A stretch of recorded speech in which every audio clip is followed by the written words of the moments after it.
And some of your friends include the Horn Sisters, a pair of tieflings, whom you actually know one of them from the past, Velocity, turned Turbulence, and her sister Violence. Now, you learned how Violence got her name pretty quickly because she was actually sat out in the naughty corner for acts of violence, threatening other students. And her sister seems to be the only thing that can kind of really keep her in control. Anyway, like some other students you've met, these sisters are finding that Dweomercore is not really what it's cracked up to be, and they want out. However, the headmaster and this worm riddle, this secretary or whoever this person is, they will not let the sisters go. You also learn that the headmaster is not actually the headmaster; is actually an Arcanoloth in disguise. The sisters asked you guys to make a distraction for them, and they wanted you guys to break into Hollister's private sanctum and use that as a way for them to escape. While the headmaster is distracted with the sanctum being broken into, the Horn Sisters will then try and escape. However, it didn't quite turn out that way. You guys also had Alan, this drow mage, along with you guys, and it turns out that he just wanted to follow you guys to steal your magic items. And we ended the session with you guys putting up a tiny hut and resting here. Now, Hollister's sanctum was guarded by this spectral skull and a stone golem that kind of gave you guys a little bit of a beat down. So you retreated and you rested here.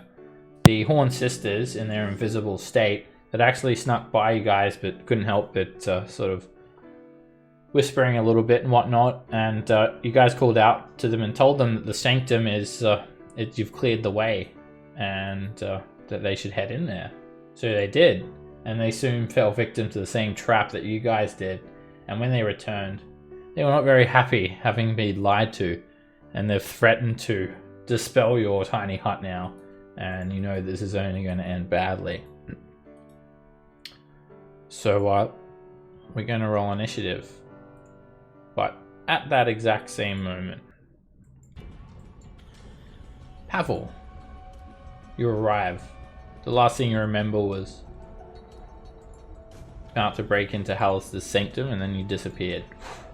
All of a sudden, you teleport into the room. You don't have any recollection of what has happened between then and now. When you teleport in, you find yourself standing below a blue glyph. And you're also side by side Hollister. Oh. As you look forward, Pavel, you just see this dome, like a white marble colored dome, 15-foot tall dome in the middle of the room. You know it's got to be a tiny hut, and you see Violence looking very well. Actually, you don't see Violence. You can hear her here, like yelling at the party. She is invisible, and you can hear her sister Turbulence just around the corner. Hollister, he does not look happy. What is going on here? And we're gonna roll initiative.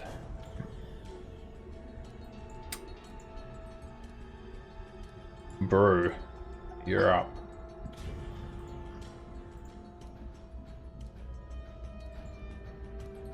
All right.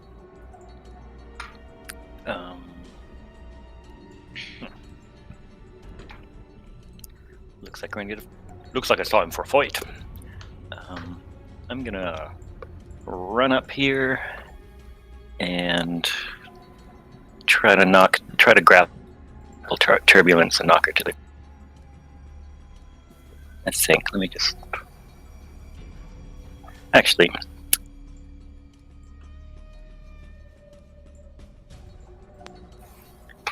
Use 20 feet to get up there, moving through Nox's space. Use athletics to attempt to knock Violent.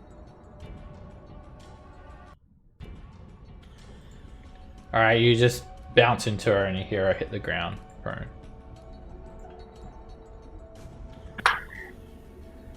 And then I'm gonna move.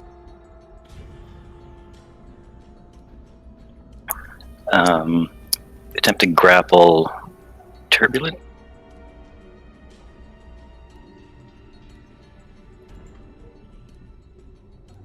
Alright, she tries to jump back. Unhand me! And you grab onto her arm.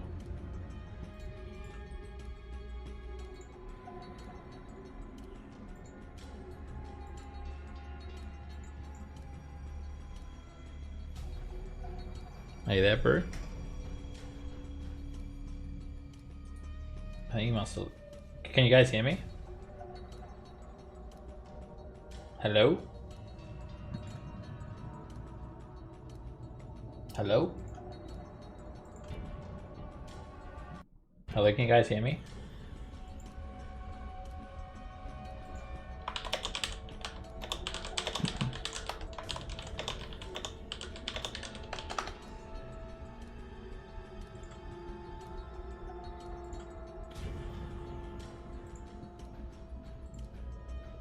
I'm gonna change the server.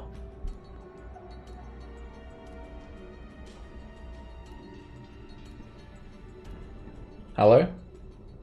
There we go. There we go. Okay. Yeah, it just cut out. Oddly, I was the only one that could hear you. Okay. It's Discord being Discord. I just changed servers and it's fixed the problem. Alrighty, so you grab her by the arm. Did you hear that part, Brew? Yeah. And then I think that's the last thing I She heard. says, let go of me, and you just drag her forward.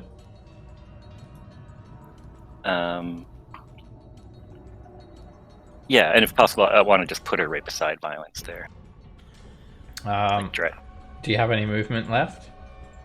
15, 20, 25. I had 15 left, so I guess not. No. Okay. No, you can drag her that way, though, anyway. Okay. Yeah. Rolling. So I am not going to drop the tiny hut until I absolutely have to.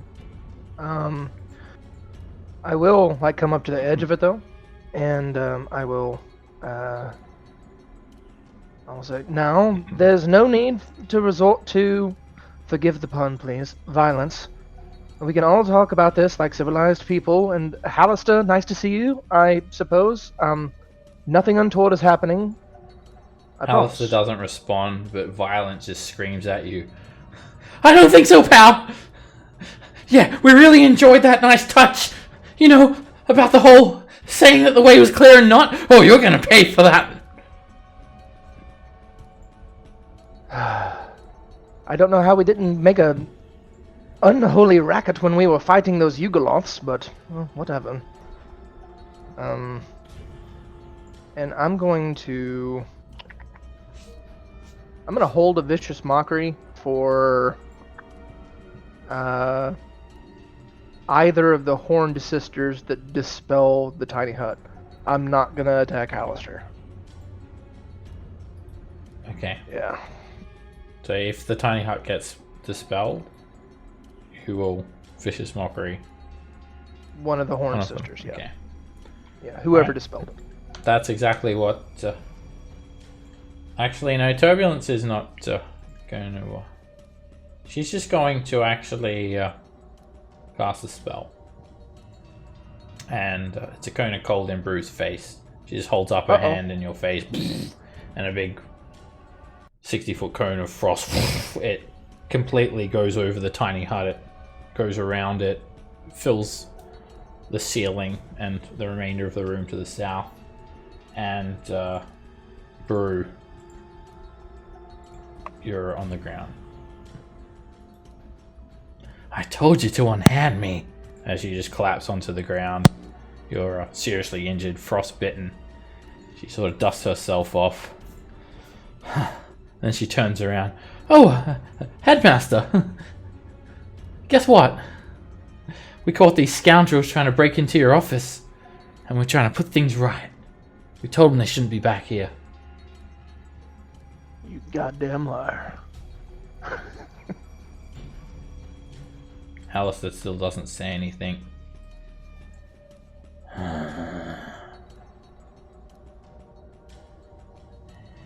Trying to break in. Trying to break in. Silly little girl. And he doesn't do anything. He just stands there with this insane look in his eye. Dagger. Well, one, I am invisible.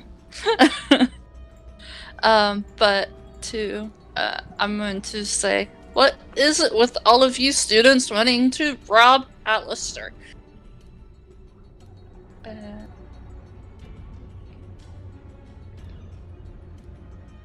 I'm going to come up here and try to stab her because she just took Brew down.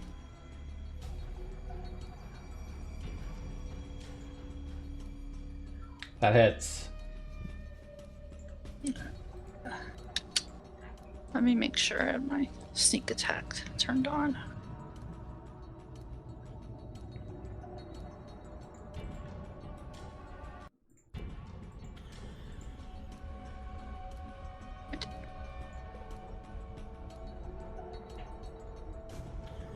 Alright, she shrieks as you just jam the rapier straight into her side.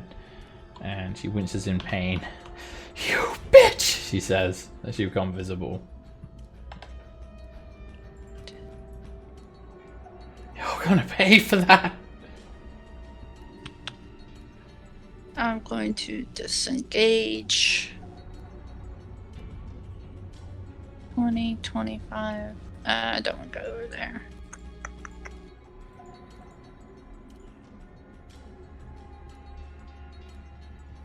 $20, $20, $30.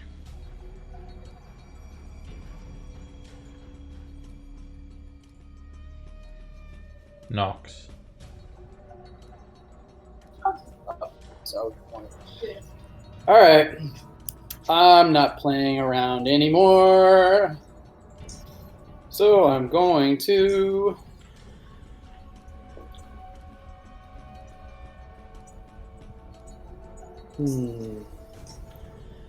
Yeah, fuck it. I'm gonna walk, kind of sidestep out to here and look at Violence and just say, you know, you really should have known when to quit. Alas, pretty face and all, you can just die now. Be gone. And as I hold my hand out, a green little orb of energy gets ready to, charges up before firing, and as I'm casting Disintegrate at her. Alright, she attempts to counterspell you. And it's a 6th level spell.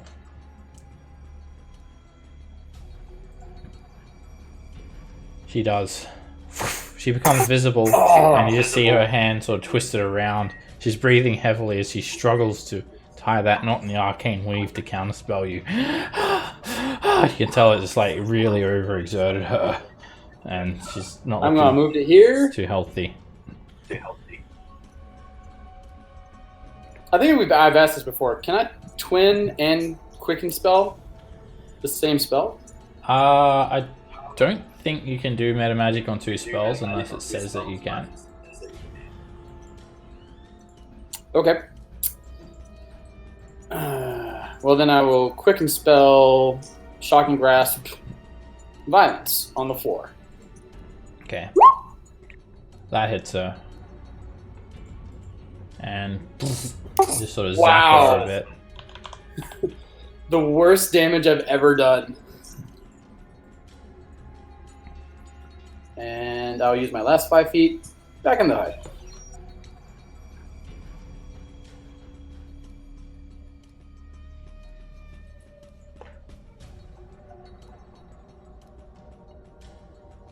Okay. And anything else, Nox? Oh, nope, sorry, I meant to hit the button. Haffle, you arrive next to Hollister Blackcloak. You just take a look over your shoulder and you see him with this very insane look in his eyes. They're glowing red, and his robe is writhing of its own accord. There are dozens of eyes looking around in various different directions. He wields in his hand a black staff with a black dragon's head carved into either side of it. It's like a rod or a scepter. And you also then look over to your party, but there is this glowing rune, a tiny glowing rune at head height, just hovering in front of you. And you activate one of Hollister's runes. I give you a card from the rune deck.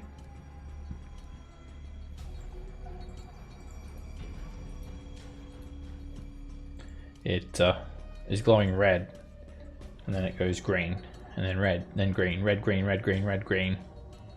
And what rune did you get?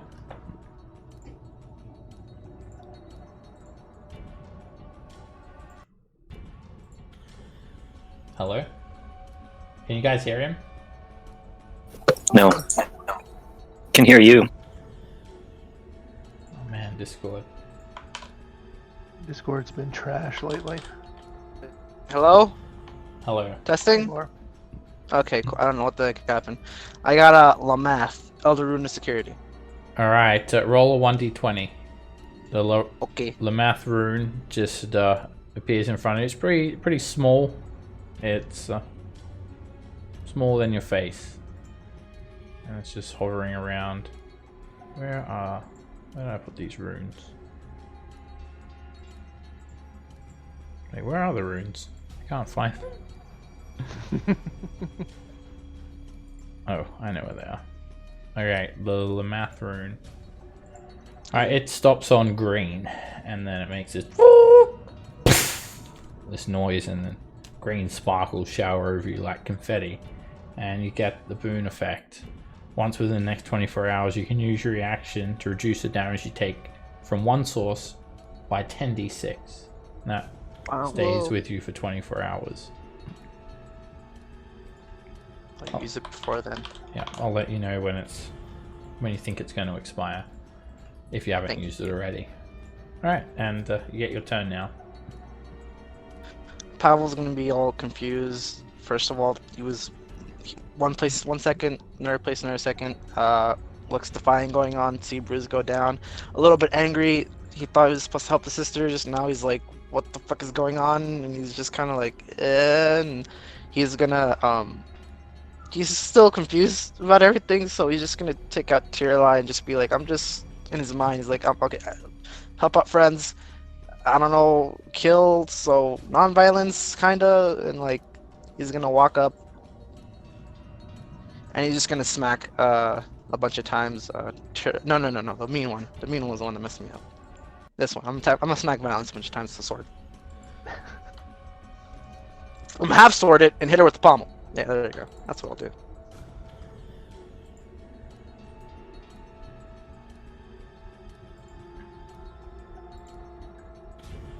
That hits. As she's on the ground there, you just whack her across the face. She looks up at you and smiles. You're dead, she says.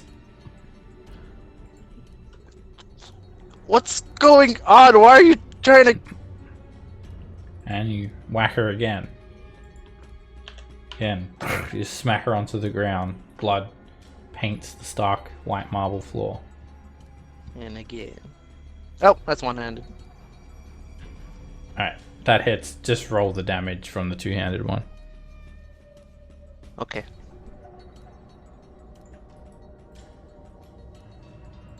That's for two-handed. And yeah, she just smiles. She's got this wicked gleam in her eyes. I'm glad you're here too, to watch your friends die. What? She jumps to her feet, wipes the blood off of her lip, and then she turns around to the tiny hut, and she casts a spell. Dispel magic. That automatically works. Hollister then just points at her. I don't think so! And he casts counterspell and counterspells her. Oh. She turns around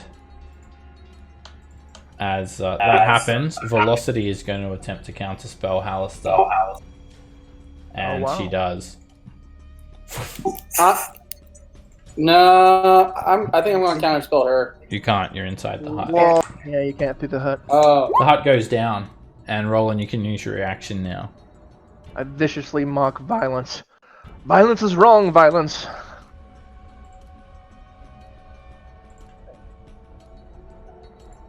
You bitch. 25. And both sisters turn around to Hollister. You don't scare us! We know you're not really the headmaster. You're just a fickle little Arcana Law. We're gonna rip you apart as well! I don't believe...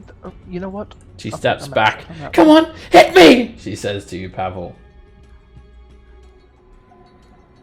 And provokes an opportunity attack from you. Pavel just dropped out of Discord. And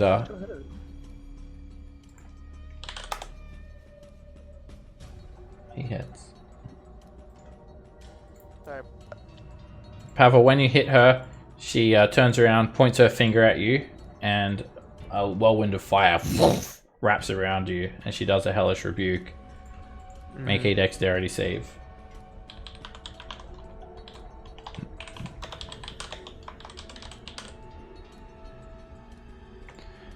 You manage to avoid the full brunt of that, and you take 13 fire damage.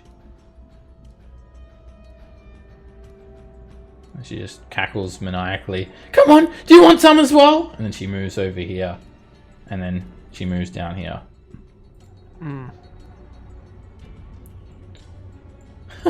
Don't worry, sis. I'll shape this next spell right around you, she says. And Brew, you need to make a death saving throw. Still unconscious. Okay, that one threw me for a loop. That is a failure. Roland. Oh, we both clicked at the same time. Yeah, sorry, I forgot that I actually had to click at you.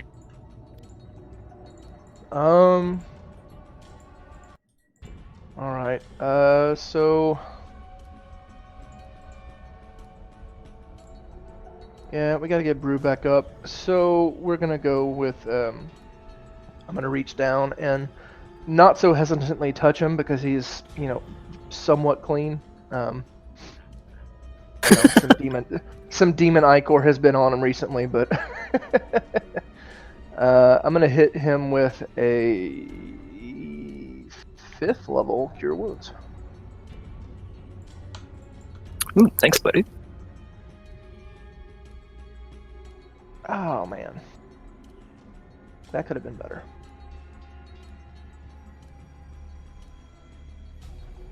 At least you're out of death saves. And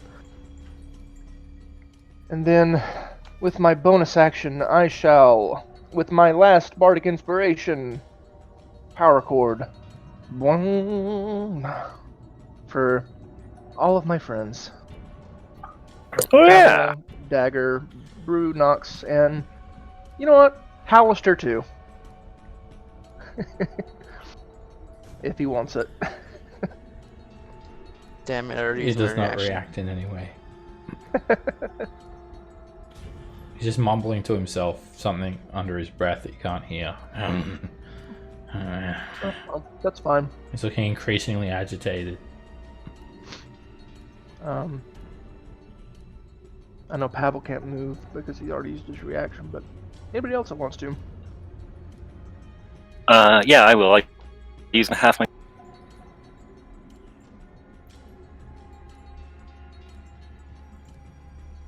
Alright, everyone, scatter. Oh my gosh! Let me try that again. I'm trying to just move down the side. So, question. This wall, does it still look like a solid wall? Yes. Aha. Sweet victory. We'll run right through it.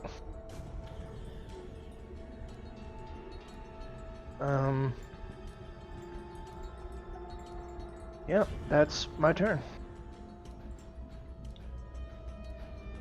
Alright, she turns around to you, Pavel. Nobody touches my sister. You know, I still haven't quite gotten over the fact that y'all left me down in Xanathar's lair. Anyway, it's not gonna matter much anymore! Y'all gonna die! She screams, and she steps back here. I'll give you the pleasure of watching this! And she was crackling with electricity, but that electricity turns into frost. And I'm gonna counterspell at level 5 because it's all I've got. well, No, the you don't reaction. have a reaction, so you're gonna have a hard time doing that, Nox. Damn it. And she Cool, does a baby. 6th level cone of cold. Oh, this Yours is gonna gonna- be fun. She did have some powerful lightning spell that was about to charge up, but instead she stops that incantation and just. Everyone in that area has to make a Constitution save. It Well, I mean, seemingly sculpts around violence. It goes straight through the illusory wall. yeah, I mean, I'm down. It doesn't matter about saves.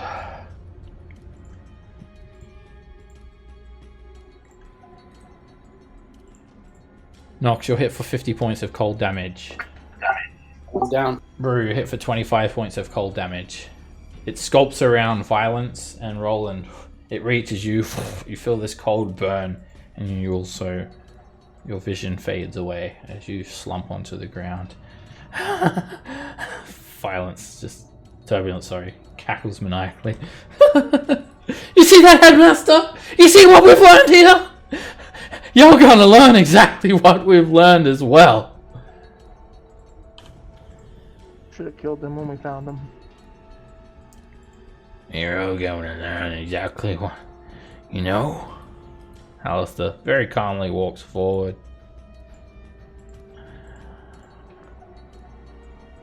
I know a lot of things. And I know that there is an Arcana that I put in charge to watch Dweomercore for me while I am away, to ensure that the students are behaving, to ensure that none of them would dare enter my sanctum. And on top of that,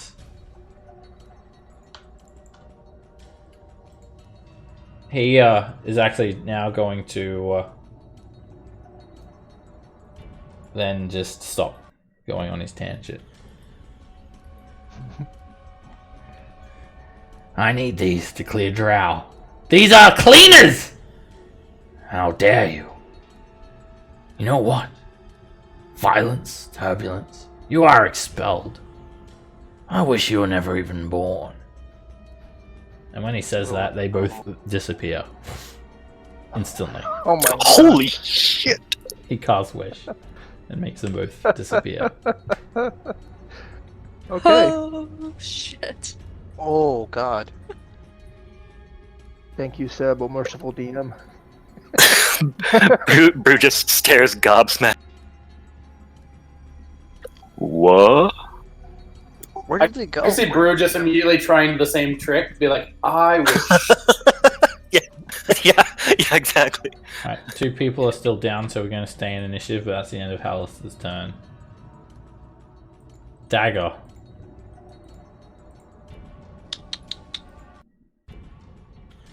Okay, I still have 1 potion of healing.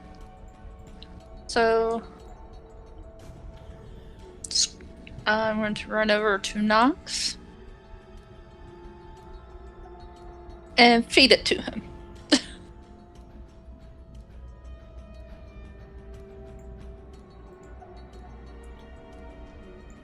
Alright, that's 2d4 plus 2. Either one of you can roll it. There we go. Alright, Nox, you open your eyes and Dagger's leaning over you. You look around and the Horn Sisters are nowhere in sight. Oh. Oh. Hold me. I'm le cold. As his teeth chatter. I'll hold him.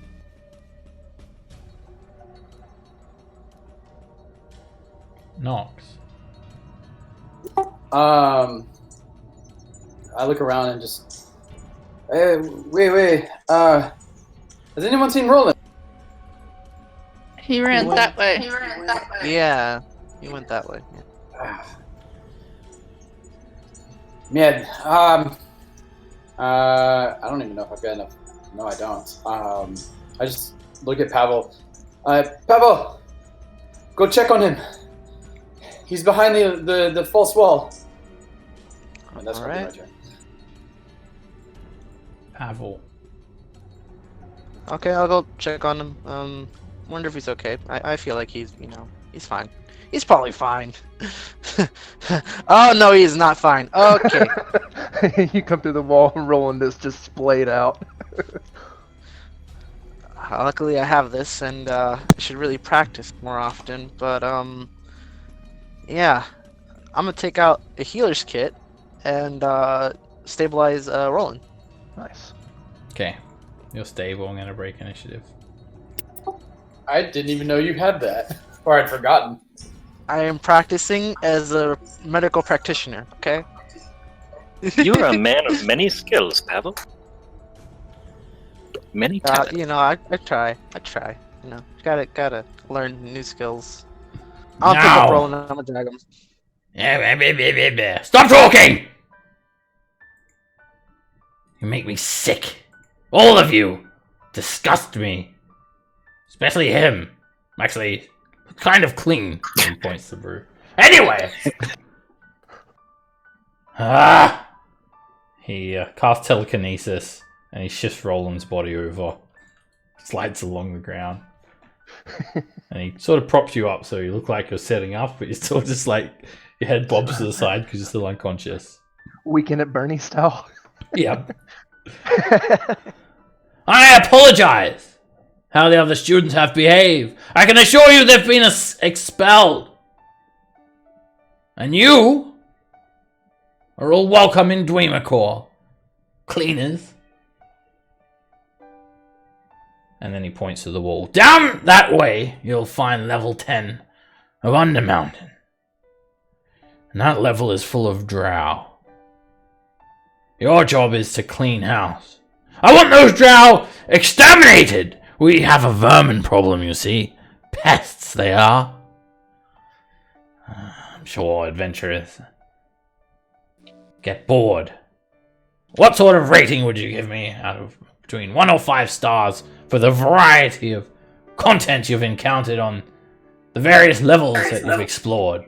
Be honest now! Nox prestidigitizes 5 floating gold stars. Think like Mario.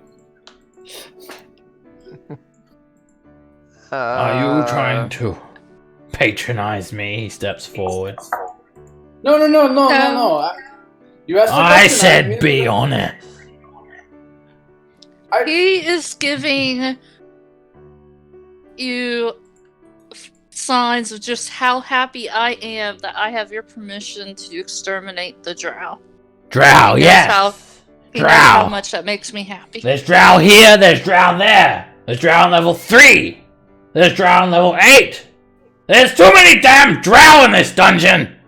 Ever since they crawled their way up from the Underdark, they make me sick. I need them all dead. I'm gonna put some new creatures on those levels. And if you don't do it, next time we meet, you'll be the ones I expel. Now! Go to your rooms.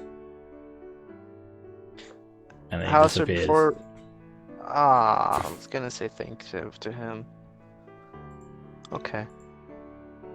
It doesn't give you a chance to even respond before he just vanishes.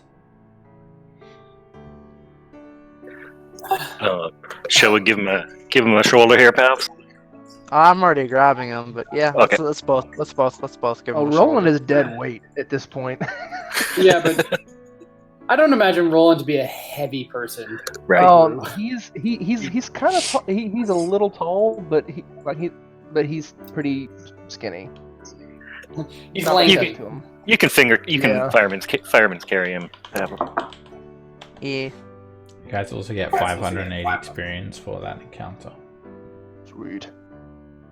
That was sure nice of Hollister to teleport those two away. You know, I've always never quite known what to do when he shows up, but I do believe this is one of the first times I've ever been really excited to see him.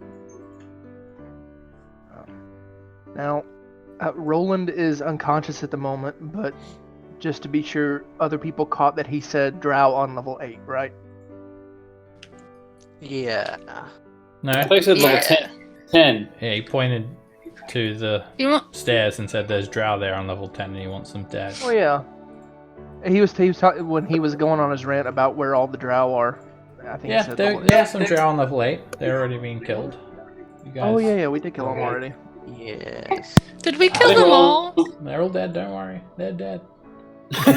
Don't lie. Don't lie. Don't lie. Sir. As far as we know, they're all dead. There is I another... knew the one. There's one on level 3 that we didn't kill. That is the only drow that we've made a deal with that hasn't betrayed us yet. Well, she did say she was going to head to level 10 and then speak to her matron mother and tell her that you guys spared her. Remember, she transported from Willowwood. She went through a portal, a gate. No, I was talking about the one on level 3. Malith. Yeah, she was a different. She wasn't of render. Oh.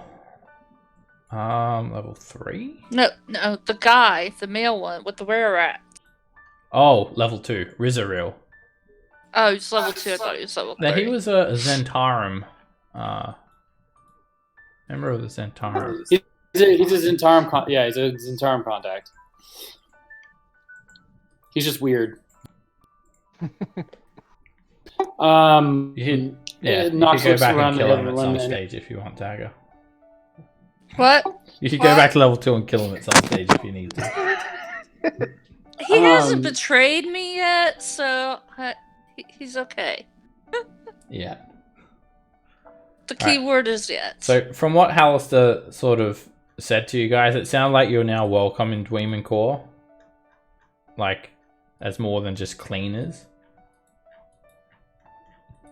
So, what do you guys want to do now?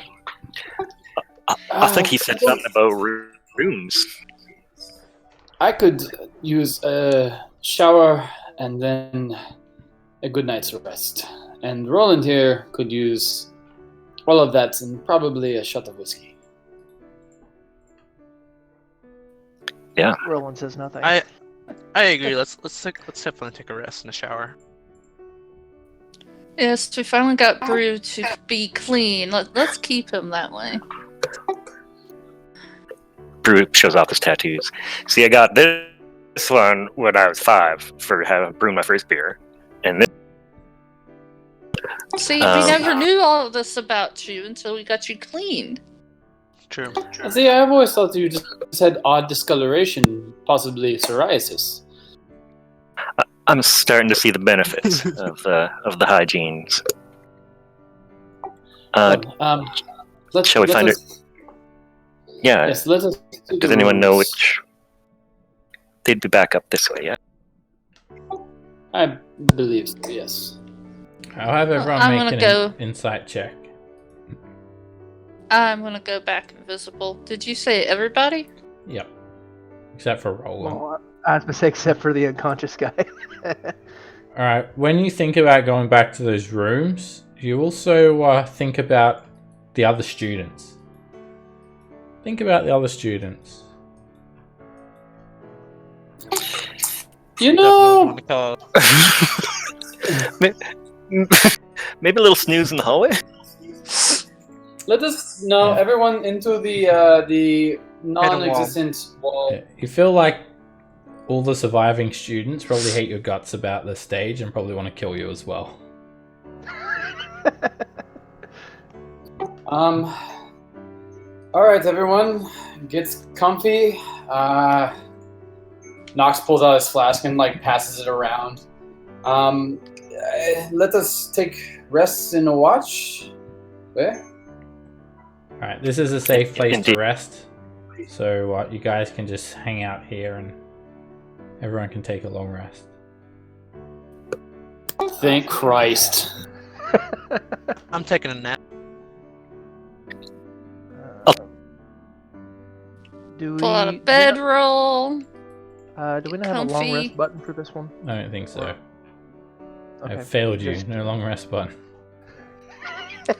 We don't have a heal baby okay. button either. Do you have a hill baby? Oh, I guess. I mean, Well, we don't, not, not- not at the Scam's moment. onto gone, that. but- She's got that hill baby down pat. While we're like bedding up and whatnot, I want to look over at Dagger and just go like, new jewelry? Kind of pointing at your arm. It looks like the Manchun arm.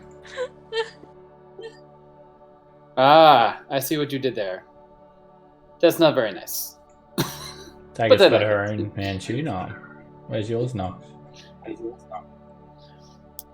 It's so I hold my it's so head in- you can have it's so you can have a frame of reference when you make your own. Ah. Thank you very much. I think that is very kind.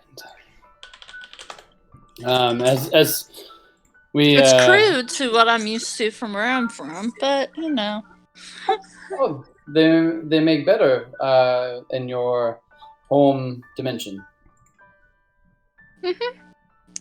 Whole people made of metal. You know, I actually think we've met one of them. It was a long time ago. It was very briefly, but he was unique for a paladin. Oh, yeah, I know what you're talking about. Either way, you always seem to bring out the best surprises, the most unique moments when I was not expecting it. Kind of leans in and like puts his arm around him, around her before he like kind of like does the whole like, okay, I'm now passing out.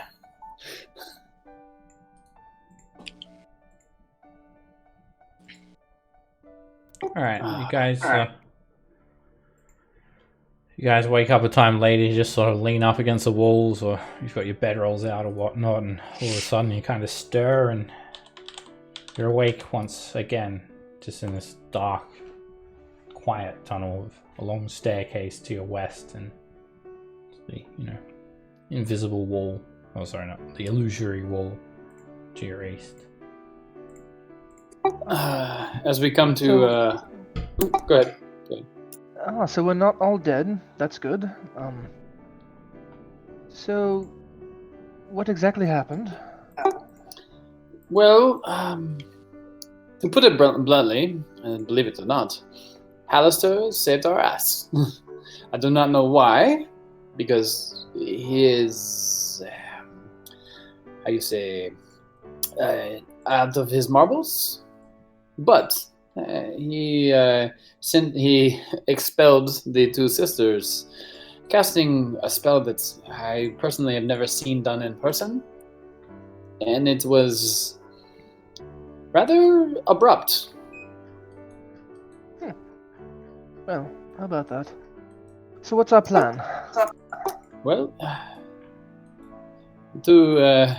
much to Madame's chagrin, Hollister has directed us to go kill all the drow on level 10, right below us. So, I say we have ourselves some refreshments, break the fast, as they say, and then head on down, right? I think that would be bien, sir. I'm ready to be off this floor for now. I am too. I imagine Bruce- Dagger to be like a child at Christmas, like, ooh, goody, goody, goody, goody, goody. Bruce actually going to take his mage robes off. He's going to be like, yeah, studying magic sucks. I hate this level. I mean, I loved it. It was awesome fun. But Brew actually didn't, because, Oh, I don't know. Anyway, yeah, his wish spell didn't work.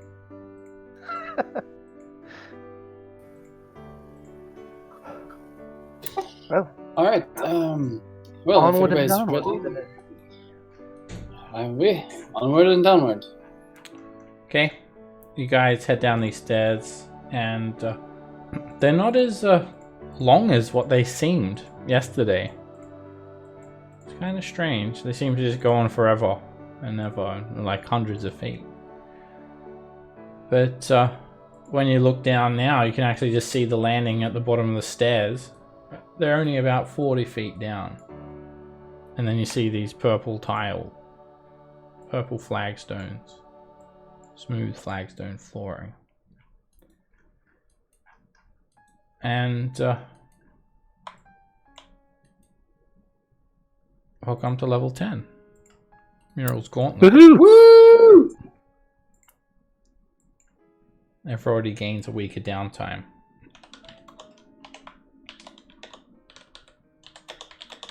I almost have enough where I can learn Elvish. What do you mean? What do you mean you don't know Elvish? You're like the only elf in existence that doesn't know Elvish. I have 8 weeks now. How I think it takes 10 weeks to learn a language.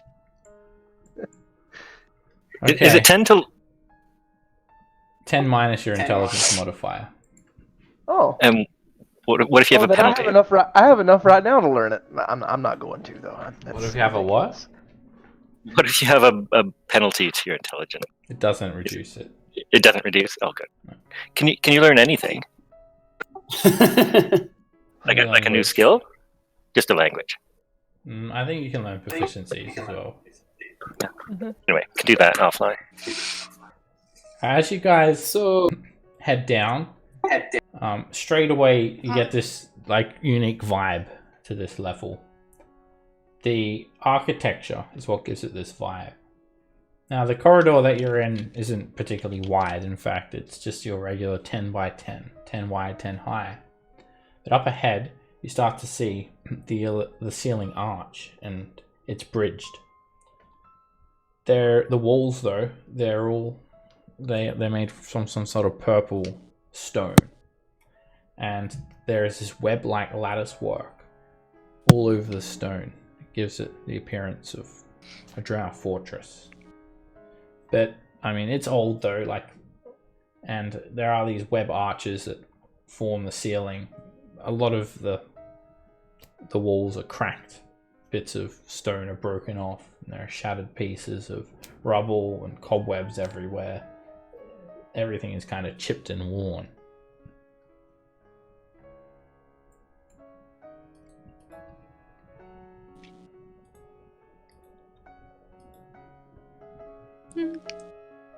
It's pitch black down here as well. I go invisible.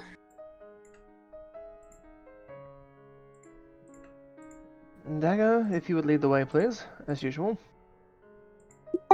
And I just tell her, I'd call out, I will check in about every 2 to 3 minutes. Just say 1 or 2. 2 is bad, 1 is good. And I'm going... Okay. And I'm going to be stealthy. Okay. Up ahead, Dagger. You see, you're finding it hard to be stealthy because the floor is completely covered with shards of glass. So any stealth check would be made at disadvantage as they crunch underfoot.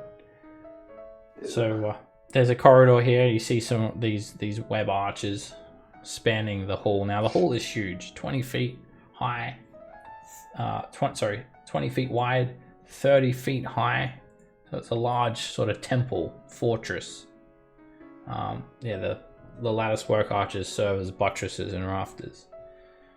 There are a number of empty stone frames. At first you think they're arch gates, but they're not.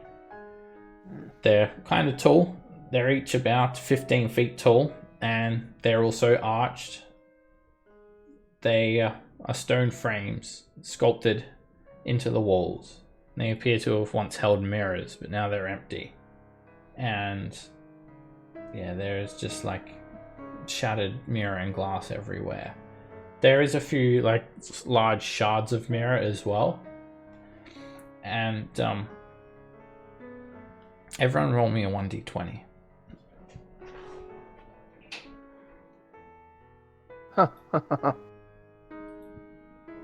Oh, we're so good, guys. This is bad. Alright, It's the Pavel, low numbers. as you look down and you guys have some sort of light source. Pavel, you do. Tyrali's light Yeah. reflects in the mirror, and you catch a glimpse of yourself, and you swear you see Hollister's reflection in the mirror for a brief moment instead of your own. What? And you get this uneasy feeling that you're being watched. Does anyone feel that weird little feeling you get in the back of your neck, like when someone's around, but you don't know if they're. Well, normally I only get that when Brew is hovering over my shoulder when I'm doing things, but It's fascinating, you know. no. Let's a watch. I don't What know do you why, reckon but the- I have like. Broken Thing. glass. Yeah, who knows? Are we gonna try and like sneak over this, or are we just gonna I mean, make noise? I'm just cracking over it, honestly. crunch, crunch, crunch. All I right. am Dagger? cringing hearing that. Okay, Dagger, you move up ahead. There's no signs of life. It's all kind of clear at the moment, and you come into a large, dilapidated room. You see some furnishings, some cabinets, and a very, very large room here. Maybe a kitchen or something, or a dining hall. There are a number of tables with these metal chairs flanking it. About a dozen cast iron chairs. And the backrests are sculpted with web and spider motifs.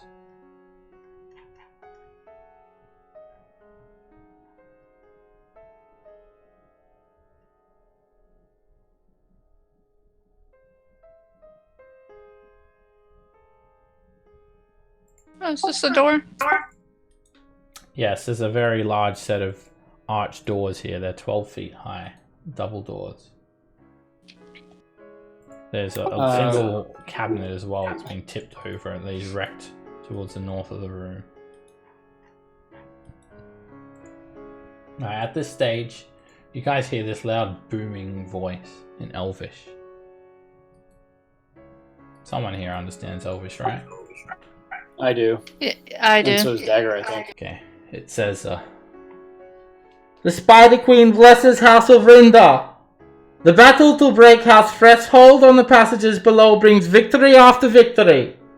We have seized key positions formerly held by our enemy. The defeat of House Freth is inevitable. Praise Loth. It's like a loudspeaker. It just seems to come from all around you.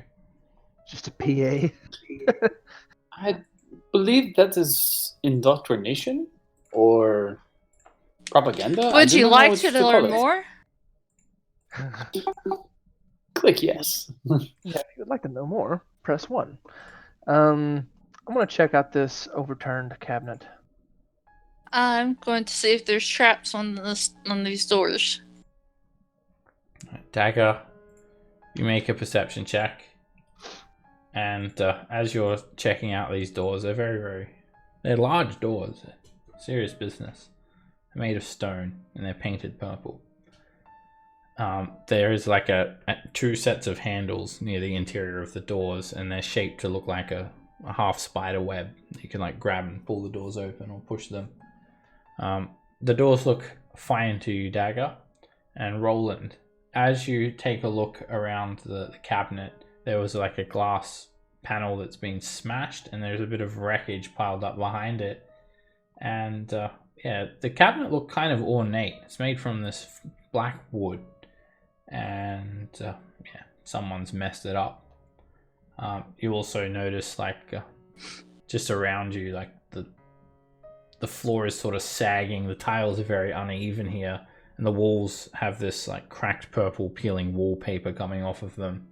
There's a little pile of wreckage here, and there's a heap of tarnished silverware that's pretty much blackened with age. So about 50 or so pieces just stacked up behind this cabinet here. Huh. Oh. Well, whoever did this didn't care for the silverware, I guess. You said there was like the glass and stuff was smashed in this cabinet.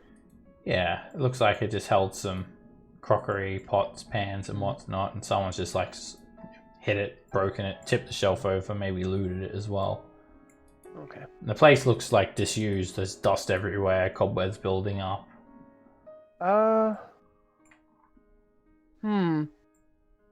So there's nothing of value here, but they did leave silver behind. Yeah, but it's been here for a very long time. It's tarnished and it's pretty much black with age. It's also just silverware, which means it could be silver plated. I suppose. Just kind of throw one of the forks I'm looking at back down. Brew will poke around under the tables, just have a glance, see if there's anything. Just dust built up around the legs of the tables. There's a couple of dozen chairs in total, 3 dozen in total, flanking this large dining table. The back rest got these spider patterns in them, spider web patterns. Looking around the room, are there any kind of murals, banisters, anything that kind of designate the house or the kind of give it like some connotation? No, there's not even any like torn tapestries or anything. It's just everything looks neglected. Are the doors locked? No. They don't actually look like they have a locking mechanism either. And you grab them, you push them open. It takes a little bit of force, but they sweep away from you. And you find some dusty wooden floorboards in this next room. And the walls are just smooth grey stone.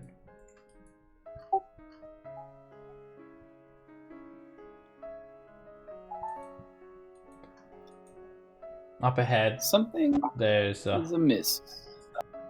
Some sort of kitchen or something like that. You can see these battered wooden tables, a couple of pieces of rusty utensils scattered around on them, or broken furnishings. I feel like we've stumbled into a horror movie. Well, I mean, we already have doors opening by themselves. So, as you look around, you can see splintered fragments of some more cabinets. Someone's like just hit them, or they've fallen apart from being here for a very long time. There is an immense stone fireplace protruding from the west wall, and to the north, you see an alcove with a gigantic well.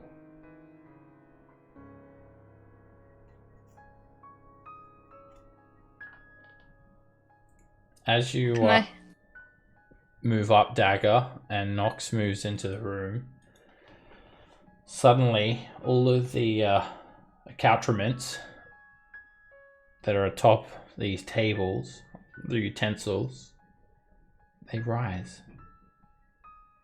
They take flight and they hover a few feet above the workbenches in which they were sat on.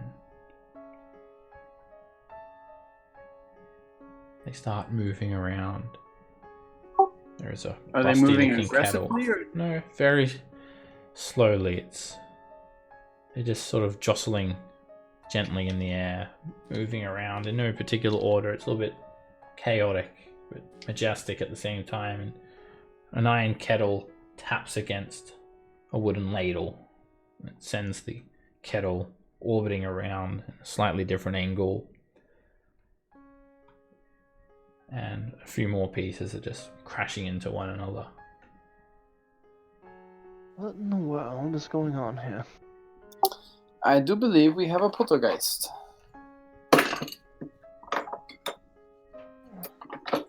Do you think this poltergeist is friends with our friend, the one over there in the bar?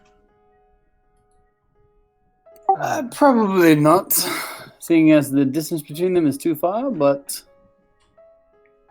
you know, it could be nice for him to have a friend.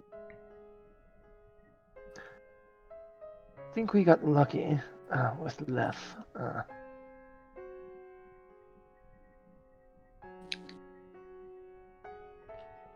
So yeah, you're just watching this twilight of utensils hovering around. Some of them, like the ceiling is 30 feet high, and some of them moving up towards the ceiling, and then they hit the ceiling, and then they sort of bounce back down in the opposite angle. A few of them collide and knock each other about, and send their orbit off into a different course. Everything's very, very gentle as well. They're very slow moving. Is there any like piece of like detritus or anything like trash around the well that I could pick up? Something small. Just a splintered wooden bucket. I don't want to throw the bucket down there. I'll get a copper piece out and toss it in the well and then listen. Alright, make a perception check. Let's see how deep it goes. And if there's water in it. Yeah. You hear a splash, and you can hear this gentle, dull roar of an underground stream. You look down though, and you can't see that far down. It's just darkness. Pavel, Mm. do you have the light cantrip? Yeah.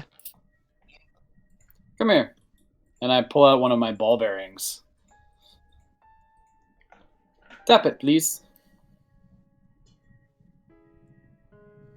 Okay. And I'll take the light off of me and put it on the ball bearing for. And I'm going to drop the ball bearing down to see how far we can see the light before it All right. disappears. About 100 feet, it just travels down. You can see the slimy interior walls of this 12-foot diameter well illuminate, sort of shine with a slick greenish grime as the light passes down. Poof, it plops into the well, into the stream, and you just see it taken away very quickly by the current. Ah, well, that's a very long drop. Thank you, Pavel. You can No problem. get your light back if you'd like. Yeah. And put it on my head.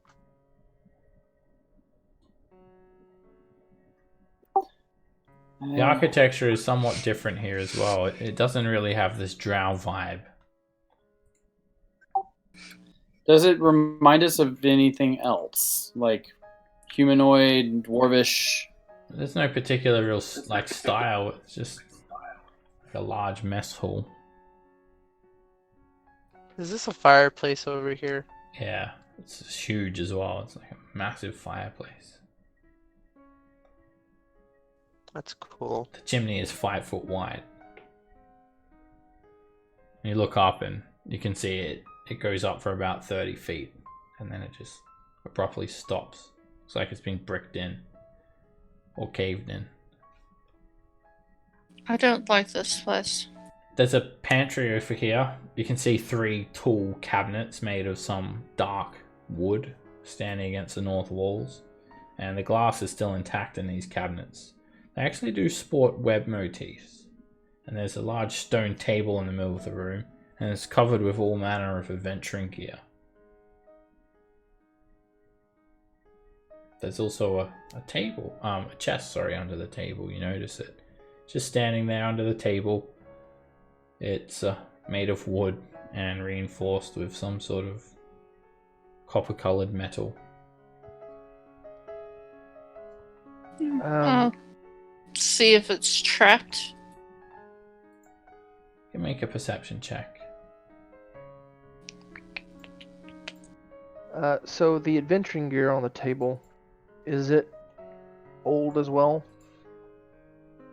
Make an investigation check.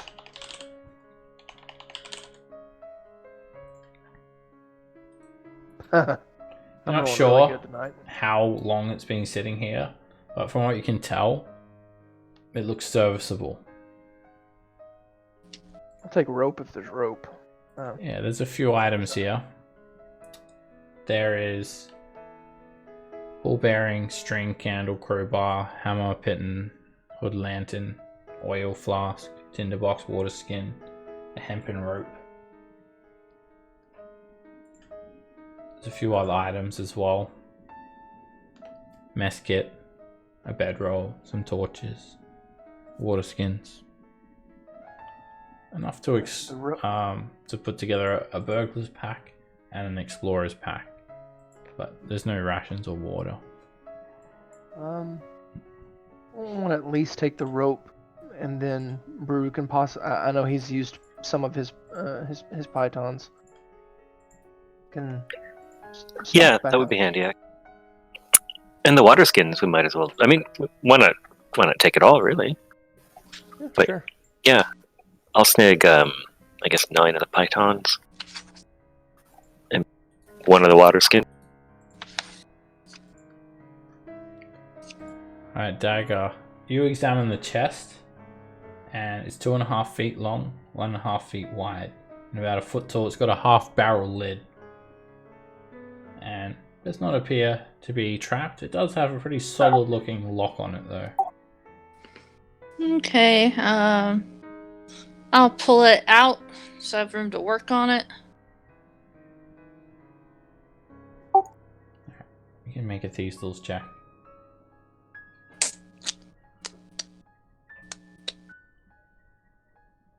You easily pick the lock. And you open it up, and when it opens up, it opens up like a toolbox. All of these different shelves and compartments open up into this glorious display. There are several different compartments here. I like this. How big is it? Does it fit in my bag of holding? It weighs about 25 pounds. It will fit in a bag of holding. So it's full. It's packed to the brim with all manner of things. There is, in the bottom of the chest, 5 thin vials with a bright red liquid in them. And they have a sticker on each one, and it's like an ember, a little flame. And then there's like various components. There is a vial of blood. There is a strip of flesh. There is a pinch of bone dust. There is a small pot that's labeled grave dirt.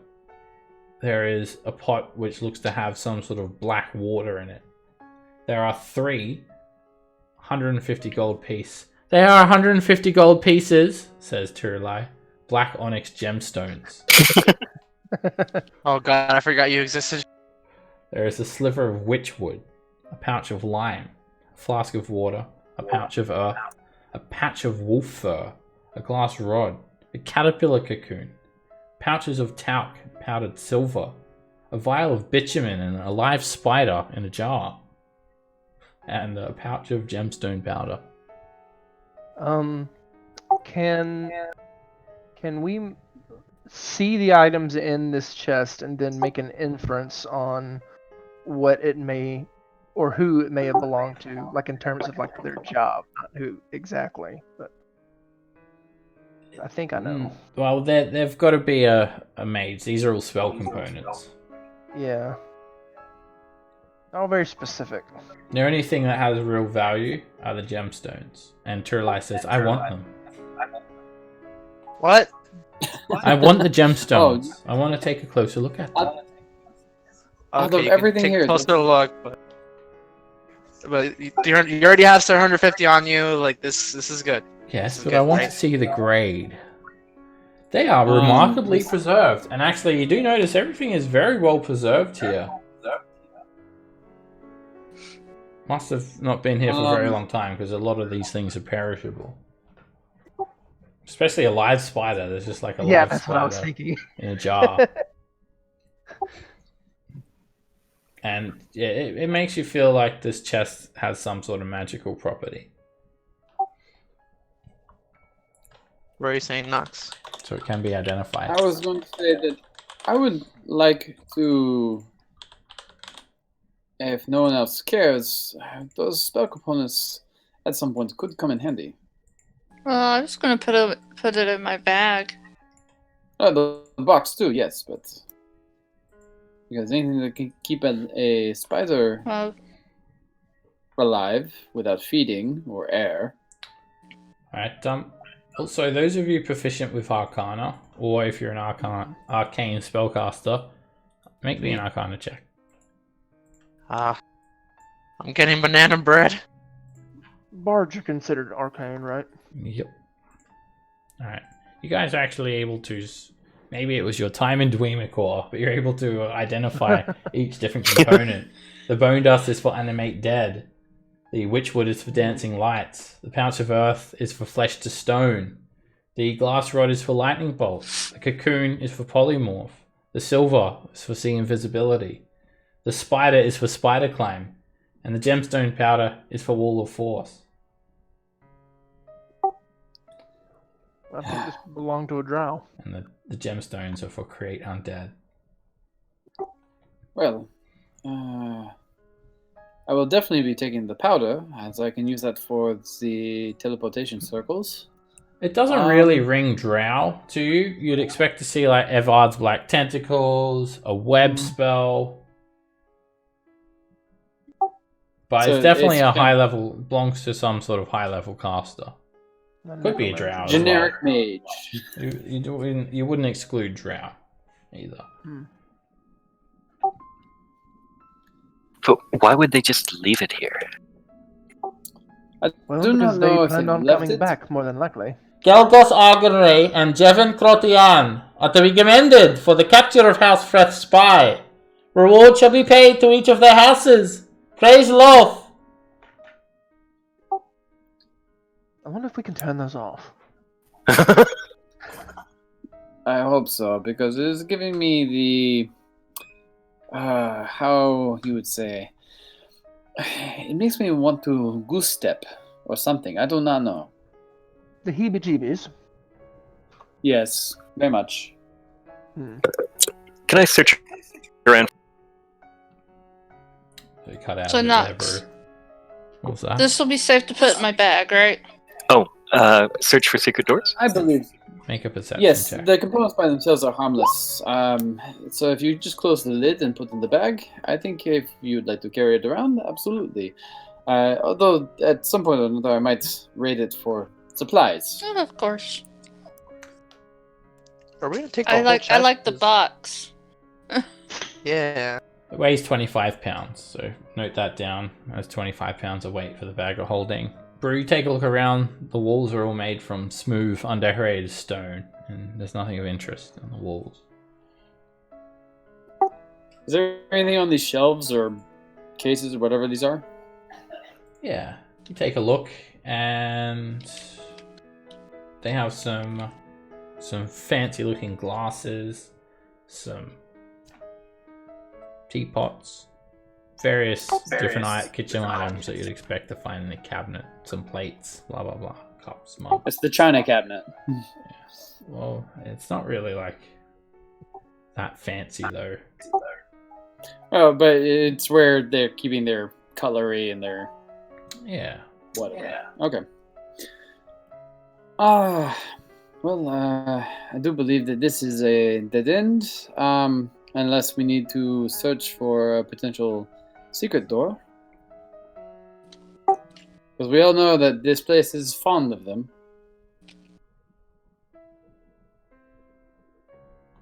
Well...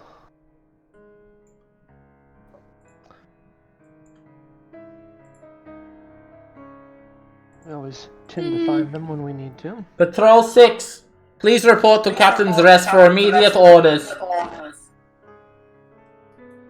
That is really getting old. It is time now, everyone. Tip your heads to the demon web pits and pray to Loth that she will judge you fairly for your efforts for House of Rinta. Praise Loth.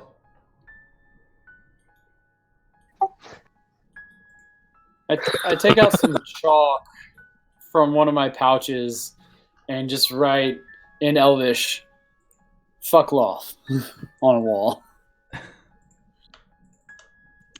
Nice graffiti, Knox. I don't know what it says, but I like it. I like its style.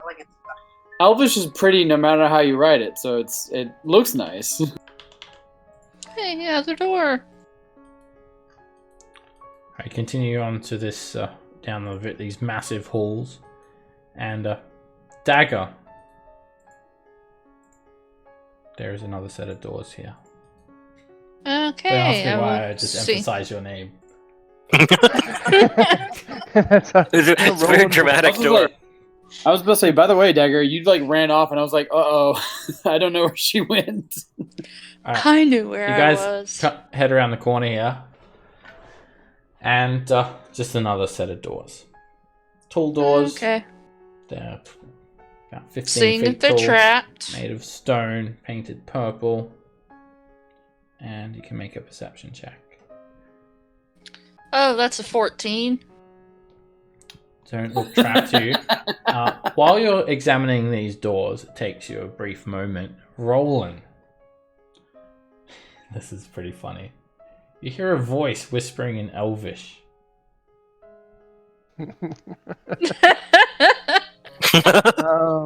Or whispering. It's coming from the south. And you just see like a flat wall. It just says, Tu la vie. Tu la vie. It's like a feminine voice as well. Tu la And vie. I'm the only one that hears it. Yes. It's I'm not like going it's telepathic. to- It's just so subtle that you're the only one that picks up on it. When I hear it, I'm gonna be like, oh, I'm just gonna cast tongues. Okay. Suddenly this tu la vie. It turns into this way. This way. Don't know if I want to trust something that just thinks that I'm an elf right off the bat.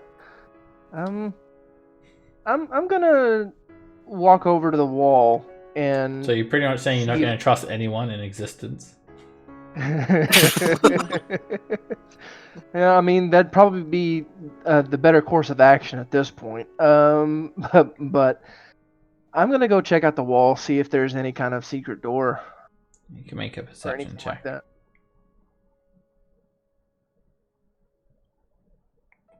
that. You examine the wall, and it looks just like every other section of the wall that you've seen, but you swear you heard this whispering coming from this direction. Looking over my shoulder, Roland, what are you doing? Yeah, what are you looking at? You know what? I don't know. Did you say something, or like? Oh, You- thought I you're heard acting- something. Okay. Maybe I was. I like talking to walls. Talking to walls is good. Are my doors trapped? You can't tell that they're trapped. Don't do it. You don't see a are- trap. Your character doesn't see a trap. You think that you think you checked well. Well, I actually have a 14 because I am proficient in perception. The 14 doesn't detect any traps, Dagger. Okay. Well, that's what I meant. What do I think for my check? You don't think they're trapped. Okay. Are they locked? You don't think that they're locked. Push them open. Okay, they open up. Not trapped. Oh, there's a long pause there. I was like, oh man. Alright, just hold up just a second there, Dagger, before you know what you're No! stepping on. Well, I don't think it's really going to bother you. But there's a huge hallway up ahead. And the floor's all cobblestone, so yeah, it doesn't really stand out too much. It's actually sunken in a few inches. So you need to make a acrobatics check when you step in there, Dagger. You can move up a bit, but you need to mind the step.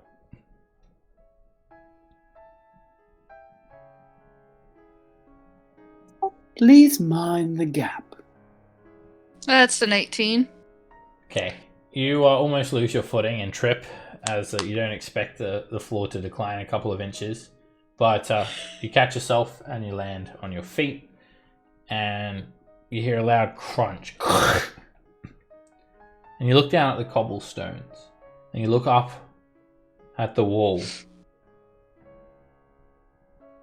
The wall is the same sort of purple web pattern, You look down at the floor again, and you realize that your boot has gone straight through a yellowed humanoid skull.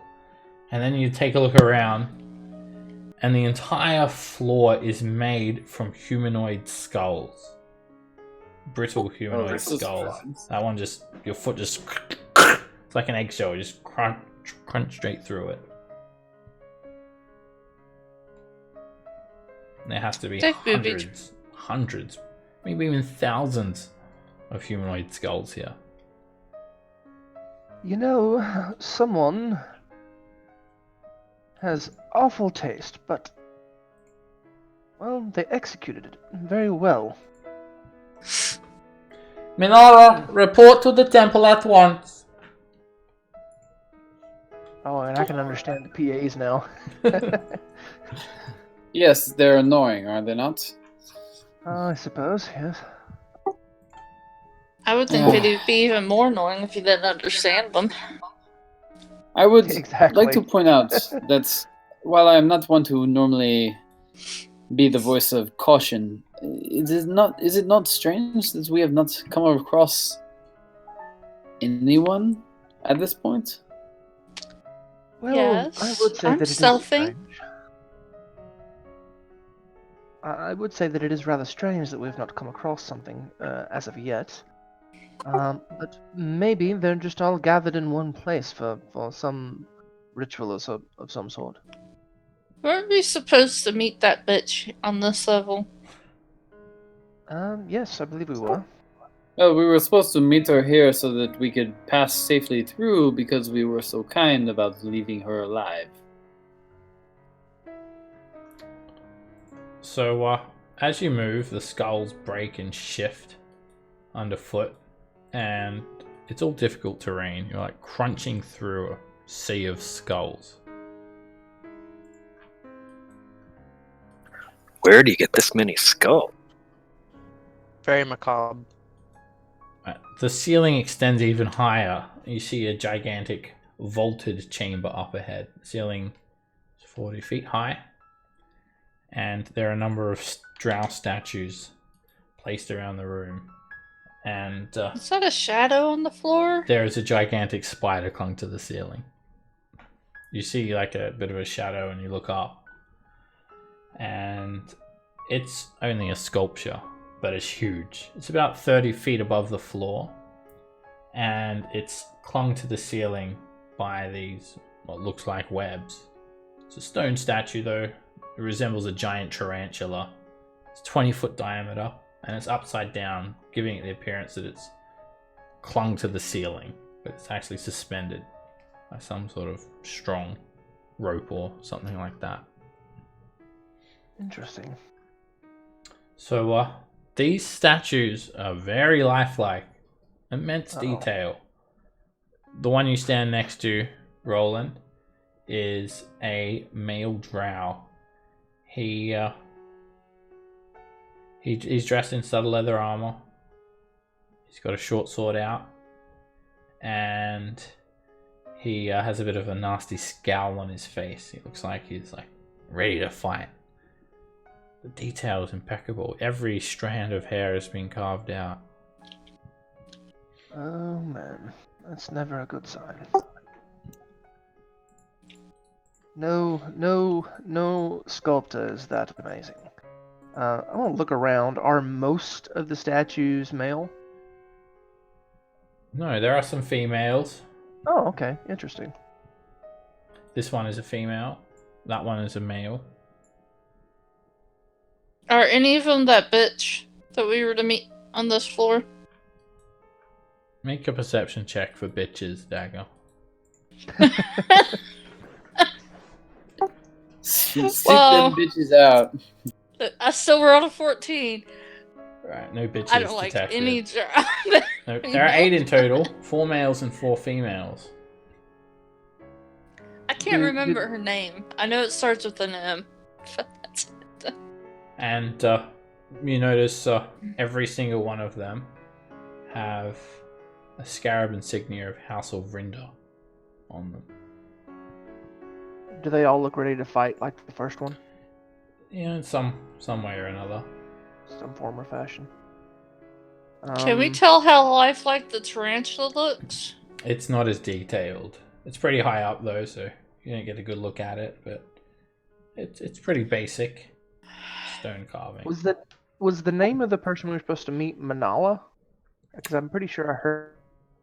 No, Melith, who's the drow that you guys had negotiated with. Melith.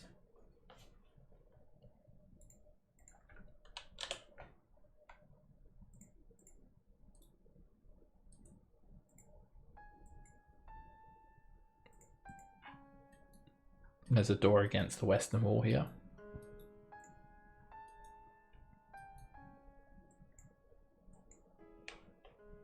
Can you guys hear me? Is it cut out again? Hello? Yep. Hi. Okay. I think you guys lost me for a second. Did you hear There's other people that Melith? we didn't hear Melith, but I think other people are also can't hear us. Alright, time to change server again. Man, what is going on with Discord? Today, Discord's not our friend. Okay. Can you hear me now? No, I can hear you. Hi. Okay. So, Everyone's gotta back up. Melith. Yeah. I'm gonna change server. Started with an M. Can you guys hear me? Everyone? I can hear you Wait, again, I heard rolling. somebody.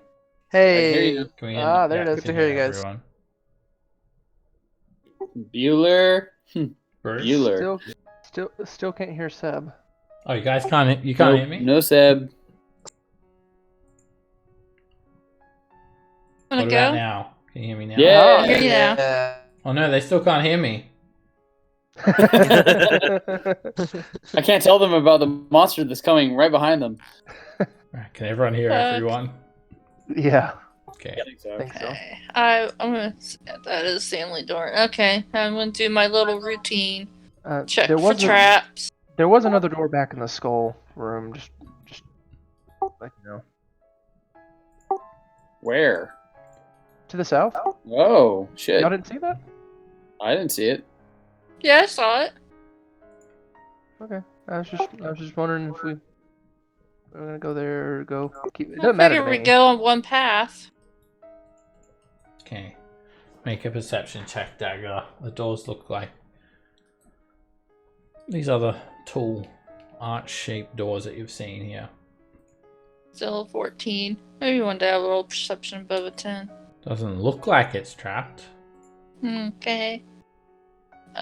Are they locked? No, the doors don't have locking mechanisms actually built into them.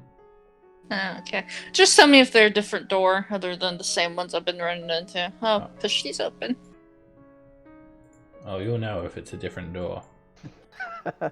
Okay. push them I open. will know. They sweep open, like they're gigantic doors. You feel like you're going into like somewhere important, but you're not. It's just a hallway. There's a door I don't across trust from it you. either. It's another set of doors. Okay. I'll see if those are trapped. All right, you know what to do. Woohoo! I rolled above a 10. Alright, you take a very close look at these doors, Dagger, and you're sure that they're not trapped. I'll push those open. Okay. They sweep open again. A few cobwebs part from the corners of the ceiling and the doors. Webs break apart. I don't. It's another dusty hall. Not a single sign of life so far. It's very quiet, except for this next pulpit. Pay no heed to false reports of an attack on our stronghold above. Our forces, under the command of Trissa Ovrinda, have taken Strongholder. Level 3 is ours. Level 4 is ours. And Skullport will swiftly follow. Praise Loth. Oh, these are old messages. They are very old. This is straight up like this is like straight up Nazi propaganda. It's the no, we're not losing. Supreme leader is still good. Don't forget to eat your vegetables. Praise Lord.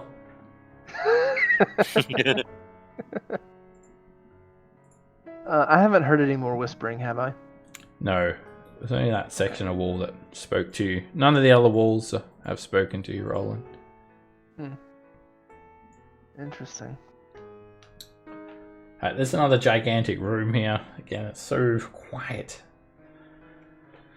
And you see evidence of a camp up ahead. There's a few bedrolls, and someone's taken some stones and piled them up around in a circle and made a little campfire. There's also some corpses and a mirror. just roll. Oh, and there's corpses. Roland, keep a moment. Okay, so tell me what you want to check out first. There's also some wreckage to the west. Mirror. The gate stone is starting to react. Yep. Okay. Let's write this down. And it's pretty ambient temperature actually. Number 11 is glowing. Oh. Okay. Hey, Seb, I'm going to start checking the campsite. Okay. Yeah, you take a look around here, Nox, and there is 3 bedrolls laid out. One of them is in the process of being rolled up. And then there's just a couple of, there's like a canteen and just some evidence that someone had like a meal here. There's a little kettle over the campfire and some ancient looking charcoal. And yeah, it just looks like someone's campsite that they hadn't like really packed up. Nothing of interest though, really. The mirror. So it's a tall oval mirror. So it's a mirror gate, and it's engraved. It has a stone frame which is engraved, and the mirror has the image of a wizard pointing a wand worked into the stone. Wizard pointing a wand. Okay, so that's a new one.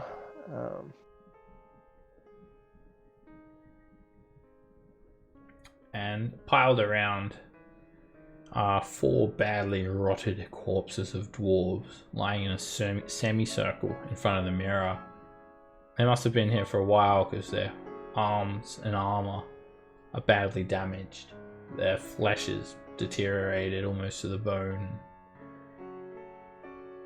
They did. Any wands in evidence? No, just some scale mail, some chain mail, some rusted shields, some chipped and rusted, dented battle axes, and a couple of mouldering backpacks filled with some deteriorated adventuring gear. And against the west wall, there's a bit of wreckage as well. It just looks like someone's taken a table and set up an archery target. Maybe like this room was used for weapon practice at some stage. And it would be possible to try and tell how these dwarves were killed, but it will be difficult if someone wants to make a medicine check. Roland would be interested to know that. I must practice my physician. Alright, it's you're not 100% certain of how long they've been here, Roland, or the exact cause of death, but one thing you can tell for certain is they didn't just like starve to death. It's not like they got stuck here and couldn't get out.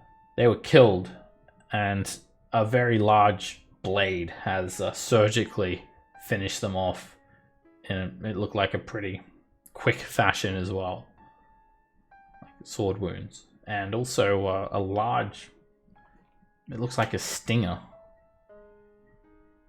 wound. Each one has this signature welt, sort of big pockmark in their undead, oh, not in their undead, in their dead flesh.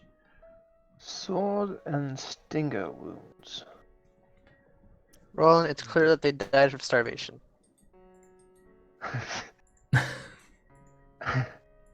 They still have their rations in their packs. They just refuse to eat them. They did And get stale after. alright, when you tip one of them over as well, Roland, just to check him, there's the helmet of one of these dwarves. It stands out. You didn't notice it at first, but the front of the helm, it's a full-faced helm, and it's shaped like the head of a boar. Oh no, that's interesting. I'll take it off. He's not using it anymore. It's kind of like the armor and whatnot is deteriorated and rusted, but not this helm. This helm is in good condition. Doesn't match the rest of the pieces of armor. Perhaps magical. Well, we can learn about it later, and I'll put it in my bag of holding for now. Okay. Or a magic boar helm.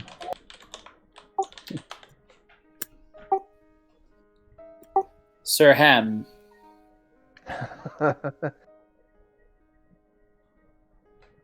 Of prosciutto. I was about to say, Sir Ham from Canada. Let's see. Could be back bacon. Just because I've got a weird feeling, I'm gonna whip out the Wand of Secrets really fast and give it a tap. See if I pick up anything. It doesn't direct you anywhere, Nox. No traps or secret doors within 30 feet. Fair enough.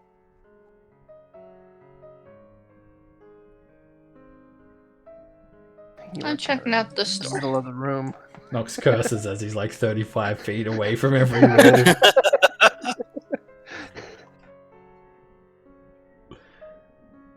Look, it was worth a try. Alright, Dagger, you're opening this door. No, I want to check it for traps first. Okay, make a perception check. We hear the sounds of Dagger opening doors. Oh my goodness! At least it's a 14. You don't think it's trapped? This is like your third one tonight. Yeah, well, at least they're on rolls that I have reliable talent for. This is Yeah, why use you them up. have reliable talent. Alright, Push it open. okay. This is another large door. You open it up. And up ahead, there is a large black void of darkness.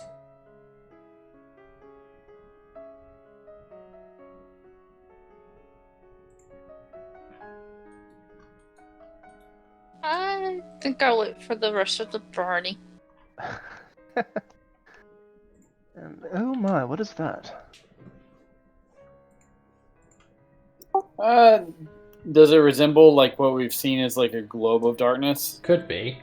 So the ceiling's not quite as high here, it's only 20 feet high. And the ceiling is completely obscured by thick webs. You cannot see the ceiling anywhere.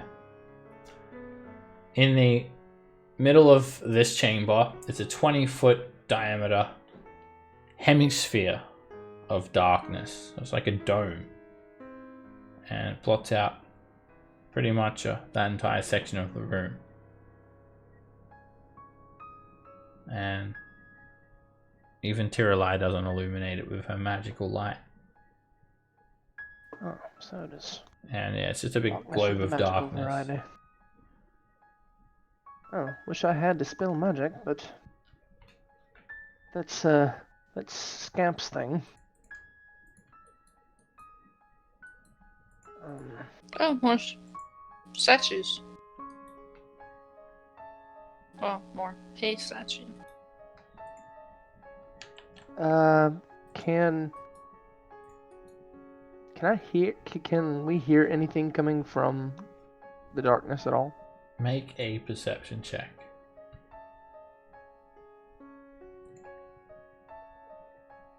Yeah. You hear something. Oh. The Spider Queen watches. We are all her children. Praise Lord. My God. Just blares over this invisible speaker. I'm tempted to go in there and see if there's something there. Well, you could. Too bad we don't have someone that can cast daylight. Oh wait, we did. Actually, Brew's globe of light thing, it casts daylight. Oh, hey! Good memory. Does that dispel darkness? I don't think so. The spell daylight does. Oh. Let me just look at it again real quick. I'm like, Yeah, it would dispel any source of darkness created by a 3rd level spell or lower. Well, that's worth a shot. I'll doff last word and take out Sun Death and light it up and use that as a light. And then pull the Drift Globe out and cast some daylight on that dark. I mean, what do I target? I think the Drift Globe lets you only cast it, but I could be wrong. Double check. So I think you just actually cast on the Drift Globe itself. Oh, I see what you mean. Yeah. To emanate, yeah. Yeah. Cause it Would to that emanate. still dispel the darkness, or Yeah. If it overlaps. okay? That Alright, should- so Okay. stand a little Oh. closer, just to be safe. Alright, you cast daylight and it's even brighter than Sun Death. It's like 120 feet of light. Right. Oh Lord. It is Right. astonishingly bright, and even that light does not pierce this darkness. Oh. Okay. It's just a large inky blob. Let me know if anyone wants to walk into it. I'm gonna pull out Tier Line and ask, I know you can see things that I can't see. You mind, helping me out and telling me if what's behind this globe of darkness?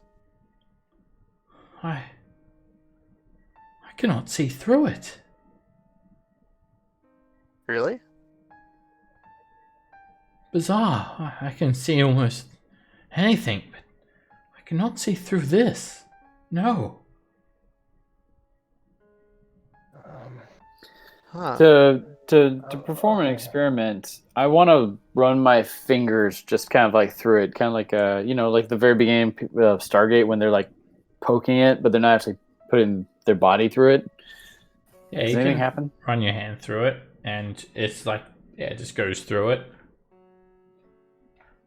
Does it And, feel different? you still have your hand attached to your wrist when you take it out. So it's not a sphere of annihilation. That's exactly what I was thinking it was, and I was like, That's always a good way to test. Look, Yeah. if I want that man's shoon arm, this is one good way to get it, right? It doesn't sort of block you or anything. It's just it's just like, yeah, it behaves like you would expect a darkness spell. You can like move into it and whatnot. It's the only Um, bad thing about bionic arms. You can't have one unless you lose one in the first place. you know what? C'est la vie, and I just take one. Like I kind of rock back, put one foot forward, and just walk. Nox, take no. one step in. All right, you step inside. Nox, you're in total darkness. If you live, I'm going to kill you. Can I hear them? Yeah. Yep. Are you okay? Are you all right in there? I seem to be okay. I cannot see anything. Well, obviously. It is totally black. I'm like doing the like your two hands out in front of you, doing the like slight walk, taking a step here and there. Give me a Slide moment. your feet. Don't slide your feet. Don't step. Are you just Yeah. walking through? It's very dark, and you bump into something. Your left shoulder. Something there. It just like sort of hits you and kind of hurts a little bit. Like you just hit your arm on something hard. Does it feel like? I was gonna say, does it feel like I've hit like a stone something? Yeah. Or was it like? Yeah. Okay. Obviously, I'm blind, so I'm going to do the I'm gonna feel your face and feel like what I can feel to see if I can garnish a mental picture of what Yeah, I'm. There's like feels like a cone shaped something, but not like a sharp cone, like a roundish sort of topped cone, about 10 feet high with like these rolling layers, and you can feel these sort of eye-shaped carvings, and then you can feel these stony tentacles protruding out, and it feels like it sort of feels like a roper, and then it starts to move. Starts to shift. What do you do, Nox? Do you flinch and take your hands off, or do you just keep your hands on and see how it's moving? How do you react? My hands immediately shock and grasp it.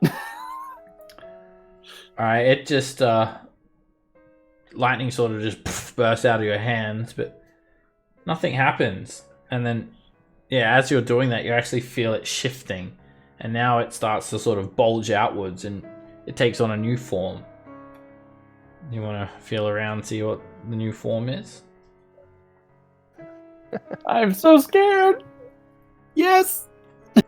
Alright, it's got like a humanoid configuration, and you can feel this one bulging sort of muscular arm, and then you fill up the arm, and then you go to like the hand, but instead of a hand, there are pincers, sharp pincers, and you feel around, and there's like wings on its back, and there are all these waves around, like rippling around its form, and it seems to sort of be shifting and whatnot, and moving and transforming.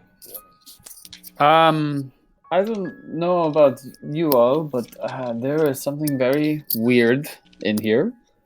I heard you cast a spell. Is everything all right? I got spooked. Just a quick cantrip to defend myself. I'm going to kill you. You can kill me later. I distinctly heard you yell Chidori.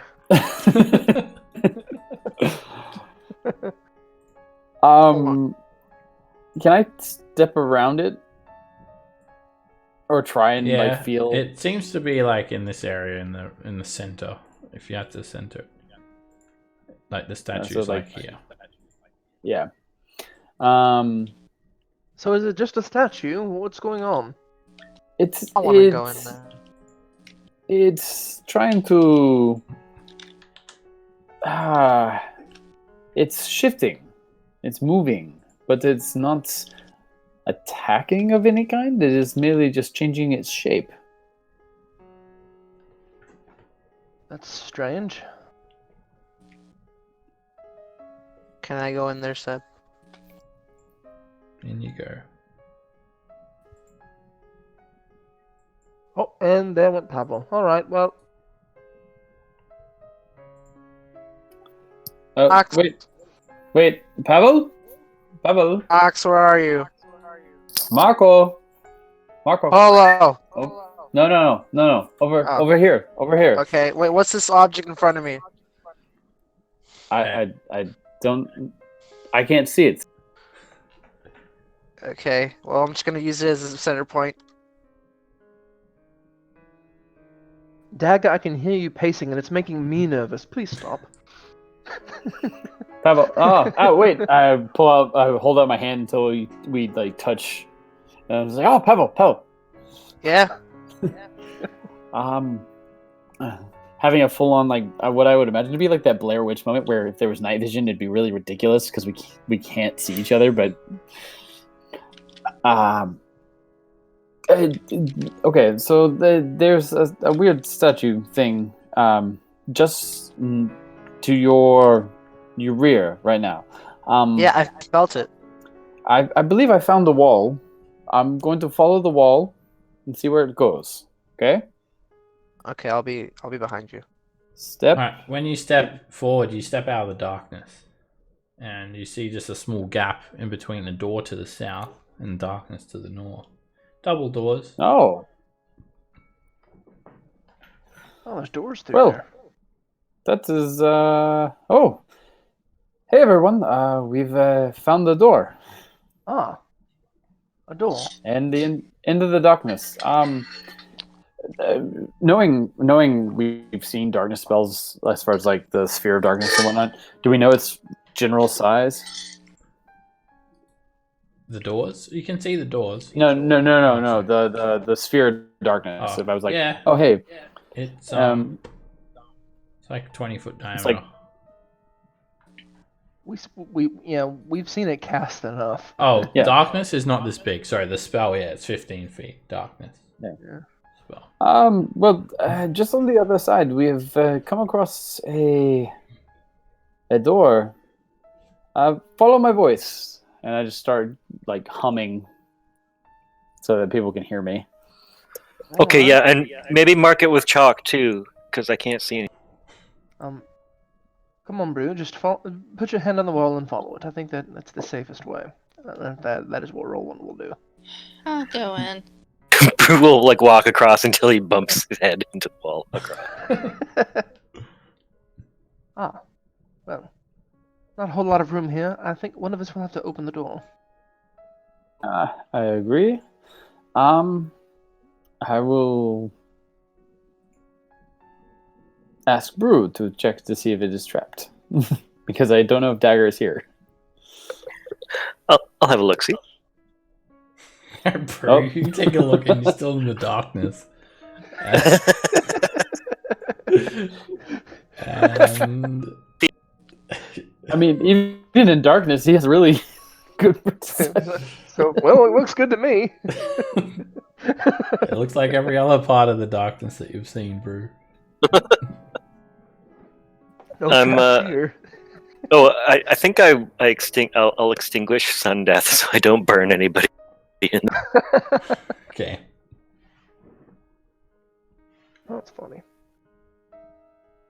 You can poke your head out, Brew, and check it as well when once you realize that you're in the darkness and they do not look trapped. Oh, hey, you guys! Did you see the darkness back there? Yes, I can still see it, in fact. Oh, sorry, Dick. Alright, well, I'll open. They do not open. You push on them and they do not budge. Huh. I'll step out of the way. Is What about there pulling? Well, is there a place for like a key or anything No. like that? Or... There's just these same web pattern handles, like hemisphere of web on either side that you could grab, and they look like the other doors. They don't even have a locking mechanism. They just don't open. Huh. You want me to give it a shove here, maybe? That seems like the best thing to do at this point. You can make an athletics check, Brew. And Brew. I'll take a crowbar out and I believe try in to Brew. use. Oh, I'm gonna thank give you. him, an inspiration as well. Get inspiration. Thanks, buddy. I was beginning to doubt myself back there in the Meowder cave back there. Oh, don't worry. The Dweomer. like pat him on the shoulder as he starts to work on the door. Alright, there is the tiniest God. little gap that you can get the crowbar in. It's like Do you the want to use best your roll you can do. inspiration? Do it. Probably. Should I really? Seriously? I should have given him advantage, damn it. Crowbar gives No, I you used to. advantage. He's got the crowbar. No, I think don't- I'll just go with the 31. I'll go with the 31. Okay. You jam Maybe the I should. crowbar in and it starts to move. And then you're moving and pushing in closer. And you guys are seeing Brew bends the crowbar. And the door's not opening. And you think you've Whoa. opened it, Brew, and then you've just got this like horseshoe-shaped crowbar in your hand. They don't budge. Good thing we have another crowbar now. We just picked You one thought up. you were getting Wow. it, Brew, but you I were literally seriously- just bending the crowbar in half. I seriously should have used advantage. Dang. All right, I'll one crowbar. We also know that you need to beat a 31, which is like, that's a lot. The way you guys see Brew try to open this, it makes you believe that they're just not going to open. Yeah. I mean, there's If Brew doesn't probably do a it, then special- no amount of force is going to pry them open. Probably some sort of special code like praise loaf. He literally bent the crowbar before they open. It was a pretty good roll. Can I go back to the statue in the center of this darkness and Alright, Feel it out just now. feels like it just feels like this sort of wave-colored slime with a fang-filled mouth now. Jeez. Unpleasant.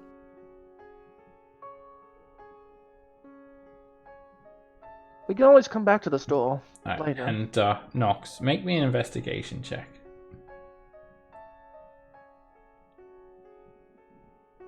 Alright, now make me a religion check. I feel like maybe this is some sort of statue dedicated to a god, but you're not sure which one. It's like an ever-changing statue. Each form is equally hideous, however, from what you can feel around. Well, perhaps we'll find out how to open that door later, or circumvent it in some way. Plenty of other corridors to go down.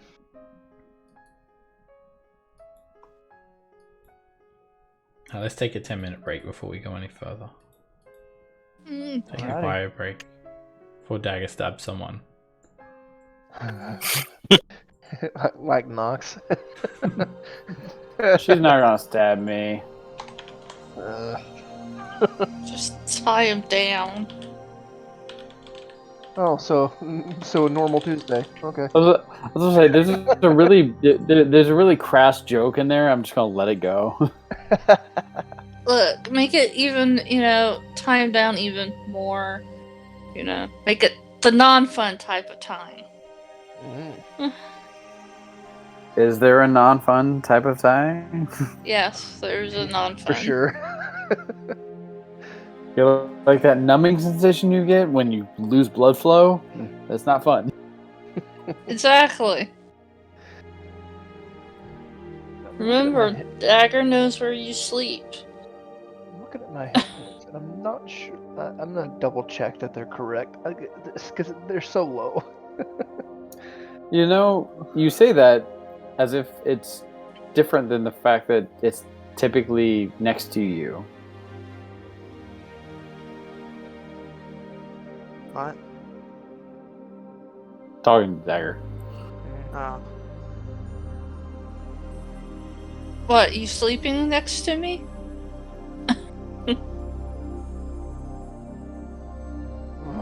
Oh man! Right before we started, I made some sausage balls. Phew, they hit the spot. Let me tell you. Hell yeah, man. I ate Nice. some banana bread. Some delicious gooey banana bread. I made just a really good home style half-pound burgers. What? The trick to a good burger is simplicity. Don't overstuff it with all kinds of crap. It just turns into meatloaf. Oh no. Good My food. burgers are Salt, simple. pepper. The toppings are a garlic little powder. extreme, but Mm. I did avocado, tomato, lettuce, pickles, chipotle aioli, Ooh, that sounds good. and Colby Jack. Ooh, that's a good cheese. So just a really nice kind of well-rounded, just I don't want to call it an all-American burger, but a very and bacon. There's bacon on it because bacon makes everything better. I don't think a burger with avocado on it would be considered an all-American burger. It's a Californian burger. In my opinion, the quote-unquote all-American burger is, your all-Angus beef patty, American cheese, mayonnaise, and mustard. Slice or two of tomato, onion, iceberg lettuce, so like the big leaves, and Yeah, the full leaf, not Yeah. shredded or anything. Yeah. Pickle slices, and that's pretty much it. That's I fair. just like Swiss cheese, Swiss cheese. lots of mustard, pickles, and onions. I like to make a very simple comeback sauce.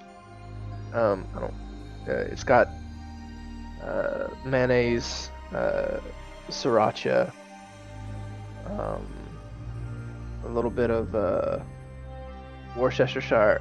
I think I said that right. And like several like different herbs and spices in it, but the main three ingredients are the mayonnaise and the sriracha and the Worcestershire or some sort of steak sauce. I don't like. Worcester. Yeah. I don't like sriracha. So, my favorite burger I make is affectionately known as the kitchen sink. It is a half-pound patty, like a full half-pound patty, made black and blue style. Okay. Done with an over-easy egg, sauteed onions, Ooh. bacon, Thousand Island dressing, pepper jack cheese, and then barbecue sauce with pickles. I think I could probably do without the barbecue sauce, but what kind of barbecue sauce are we talking? Because that makes a major difference. Stubbs is my go-to. Okay. Like I was it's gonna say- it's a decent off the shelf. I was gonna say, are you gonna go? Would you go for more? Some of them are more sugary and some of them are more vinegary. So.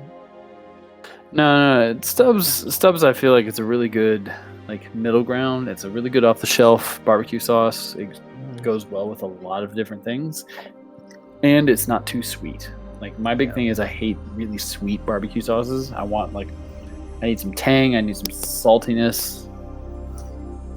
So. Yeah, I totally agree. So, what do you guys think is going on this level? I am honestly like at a loss. I think that something may have happened to the drow. I am disappointed. I was looking forward to Drow. So I'm not sure at all. I mean, this may be a consequence of some of the things that we've done. I don't know. Yeah.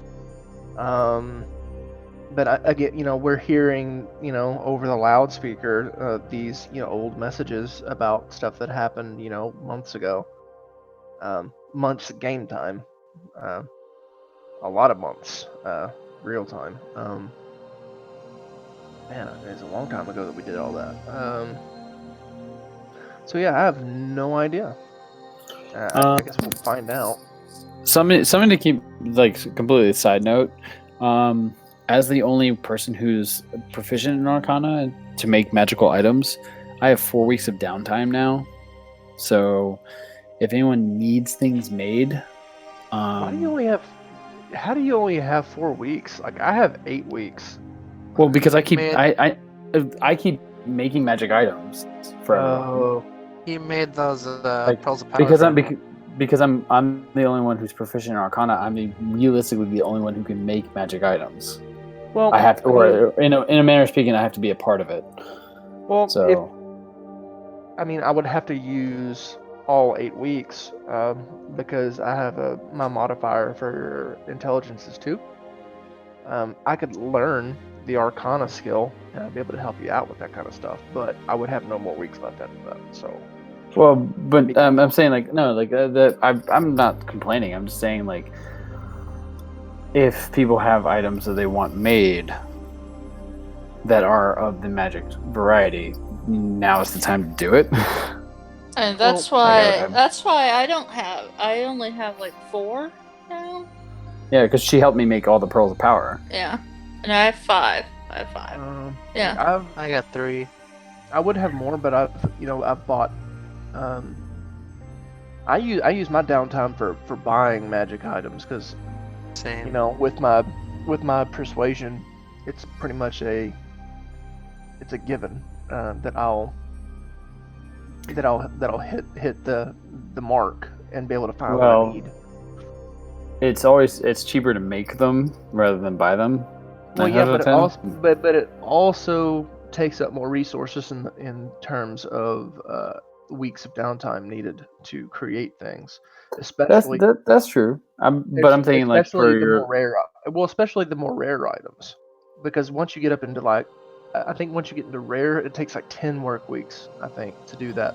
But you can combine. You can combine them. Like it doesn't have to be all one person. Or if you have plenty of cash,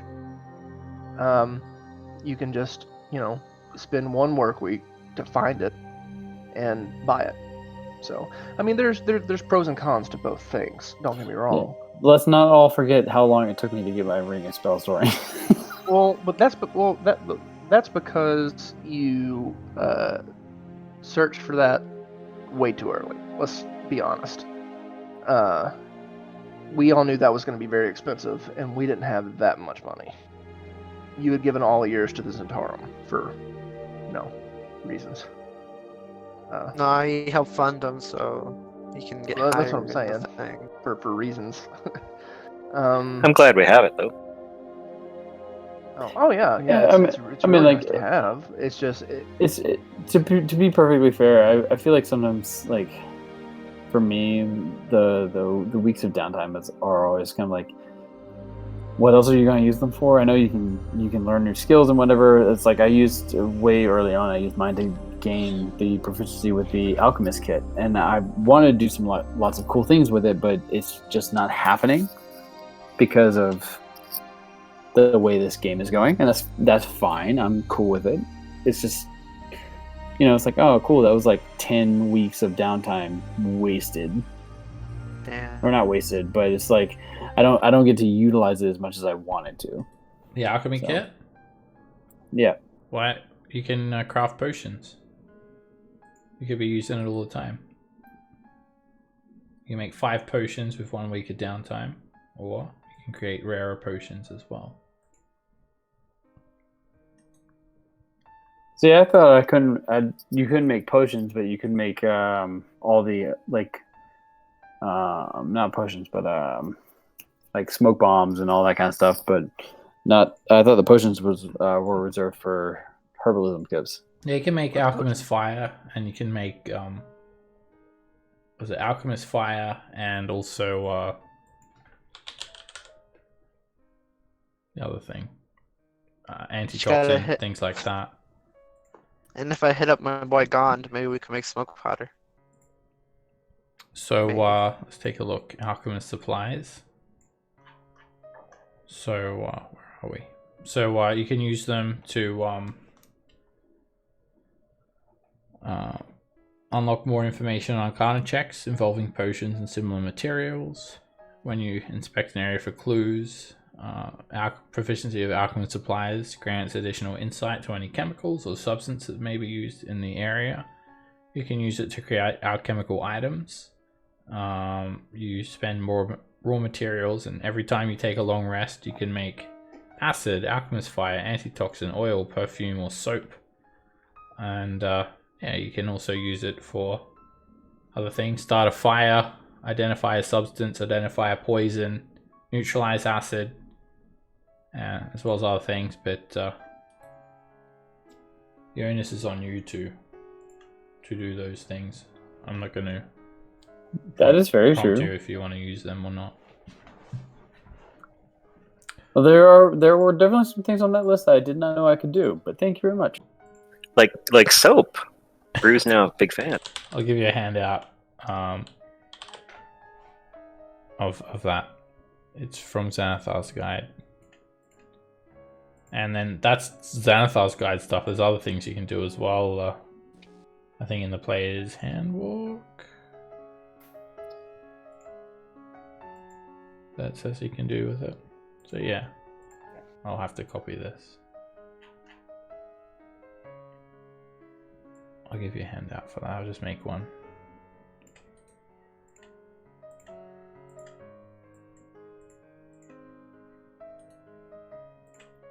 Alright, let's also continue. So, you guys found these doors to be impenetrable.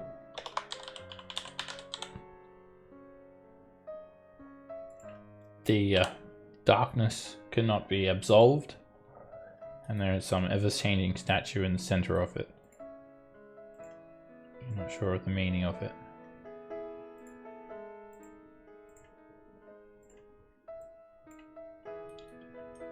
Alright, you head around the corner, and there's another large chamber, 20-foot high ceiling.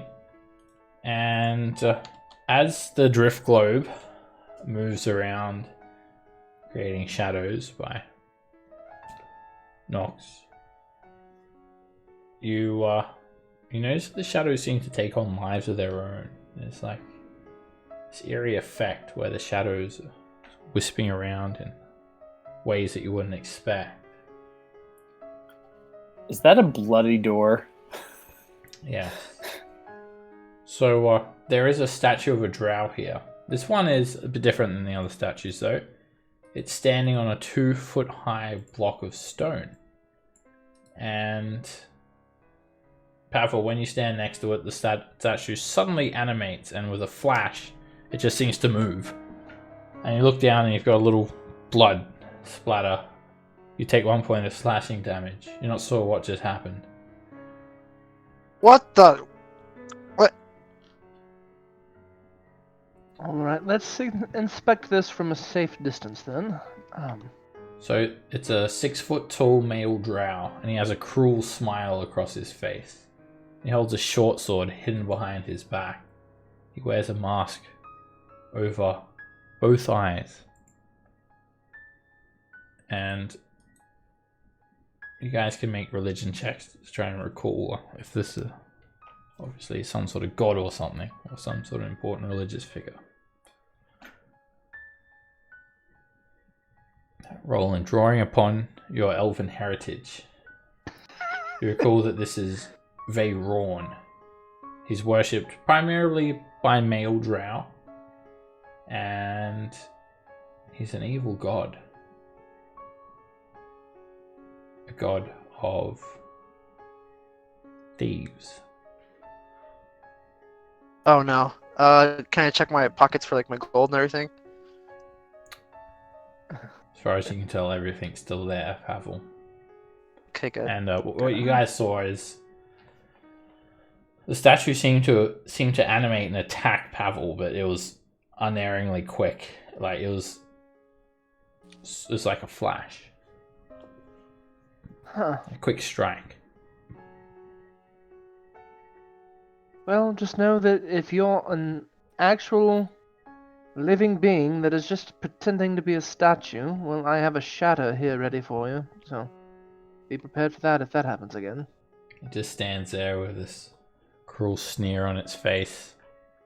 Doesn't. Kind of want to cast shatter doesn't anyway. react. Probably a god. Wait, I don't care. It's a drow god. Thieves. I'm not a thief. I don't care. So, to the south of the statue, there are a set of doors here smeared with blood. Bloody handprints and smear marks all over them. I will check for traps. Make a perception check, Dagger. While she's doing that, Oh my goodness. is the blood fresh or is it like old? Oh, it's old. It's That's like sort another of 14. stained and brown. I'll push the doors open. Doors do not budge. Ah, more doors that don't want to open. Maybe we pull the door. Maybe it's one of those things. I want to take out my dagger, draw my hand across, draw the dagger across my hand, and put it up against the door. Alright, you take 1d4 points of piercing damage, Nox. Alright, you like, of course. you try to be real cool and like, impress Dagger or something. You're like, yeah, I'm gonna just, and then you accidentally like cut yourself like super deep. You take 4 points of piercing damage, and it's like just pissing Are you out trying blood to kill everywhere now. yourself? Are you trying to It get kind of yourself hurt a little killed? bit. And blood is just spewing out from your palm now. Really I knocks. run it against the door to see if it opens. When that happens, the doors swing straight open abruptly. Ah. Well, I'm just trying to be observant. Maybe if I use the blood that I got from the thing that slashed me, maybe. maybe next time just like prick your finger or something. I don't really think that was necessary. I'm not going to heal that either. Maybe teach you a lesson. I just take a piece of random cloth and wrap it around my hand. Patch it up. There's another 30-foot high, 20-foot wide hallway. And as you round the corner, Dagger, you see another gigantic hall. Now, you see a set of wide purple stone stairs leading up. And there is a balcony here. This is an open area to the floor upstairs, 30 feet overhead. There are a number of stone columns supporting the balcony. There's not more bones down there. The pillars, it looks like a spider leg. It's like a gangly spider leg. There is another one here and another one here, and they seem to wrap all the way around the balcony. And there's a very deep alcove to the south, and it is packed full of bones. There's a tremendous amount of bones here. Do you guys think these bones are from the drow? Can't possibly be. I mean... Can I There's make a... I was going to say, can I make a check to see if they're drow bones? Would I know what a drow bone is? Yeah. Like a drow skull? Well, you could see if they're elvish, and you could make Sure. a medicine check.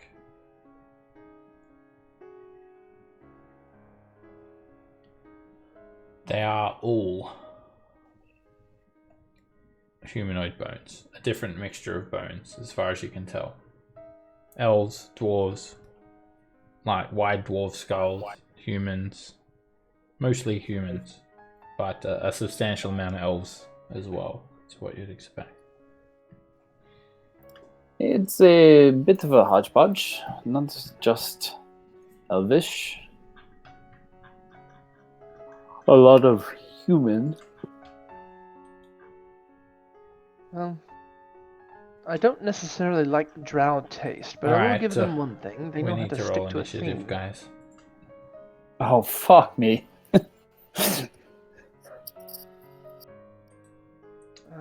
Who did what? Who touched something they weren't supposed to touch? The bones. They rise up. Oh, Right. so it was you.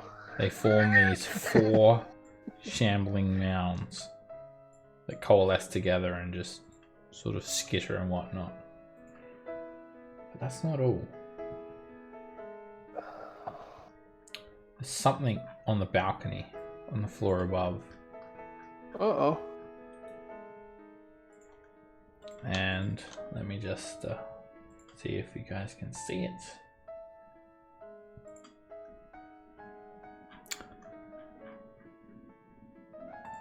You hear something up there, but you do not see it. There is something up there, and you're not sure what it is. There is a shadow. It gets sort of cast by Brew's immense light. A little shadow sort of flickers along the interior of the balcony, but it's on the floor above, on the north side of this balcony.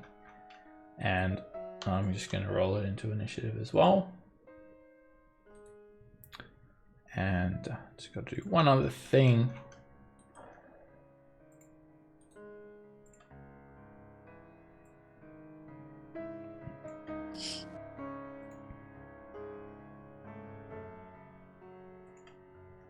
Alright, Brew, you're up first. So these are just big mounds of animated bones.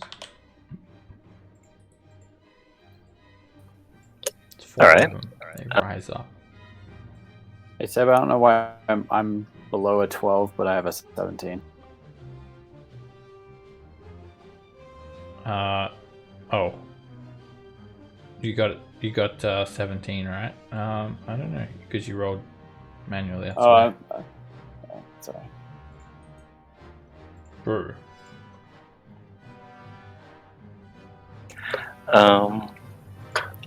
Alright. I will use a bonus action to light.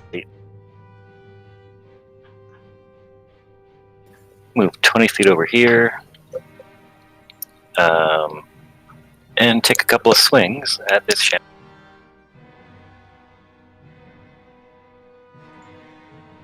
First attack is a miss. Second attack hits, and Sundeath crashes into this shambling mound of bones. Flaming, scorched bones go flying off of the mound and are knocked to the ground amongst the other bones.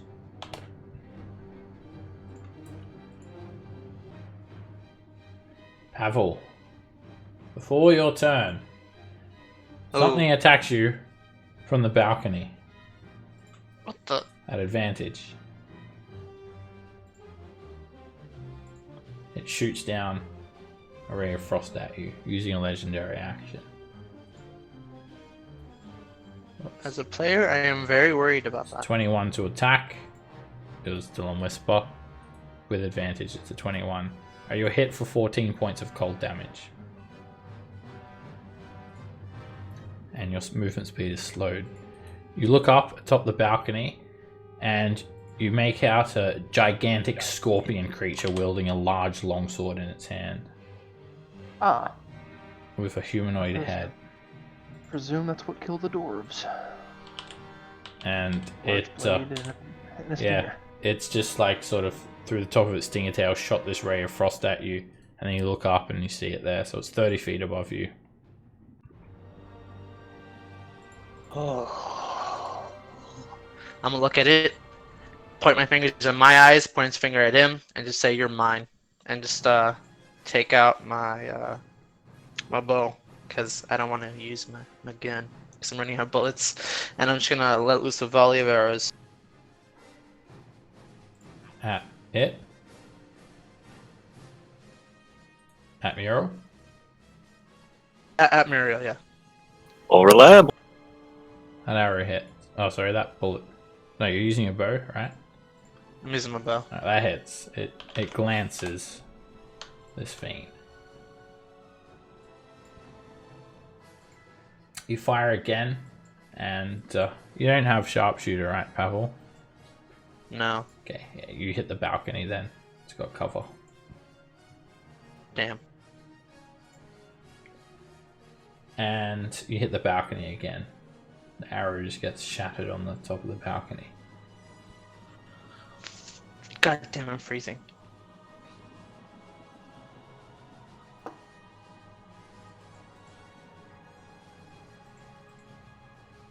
At the end of your turn, Pavel, Muriel is gonna fire another ray of frost at you using a legendary action.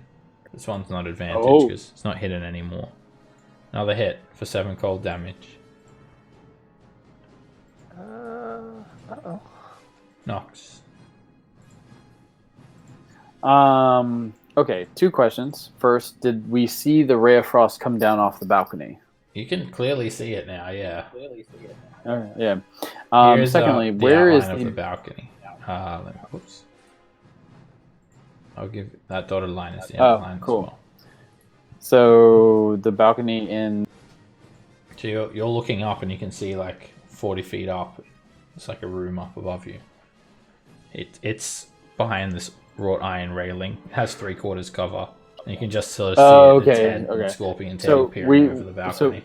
So we're technically like in an open air space, and it like wraps around rather than just being a shelf. Yeah. Okay, that's what I wanted to know. Cool. Open balcony. Cool. I'm going to move to here, and just gotta check some range really fast. All right.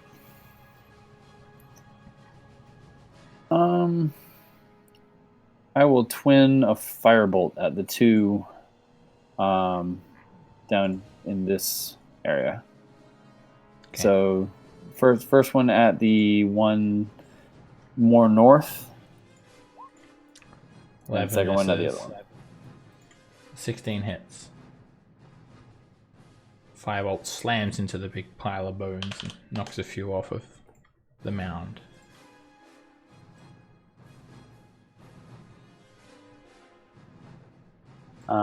I will take another step away from the balcony and just kind of do the like I'm looking up at it, kind of like, oh, this is bad.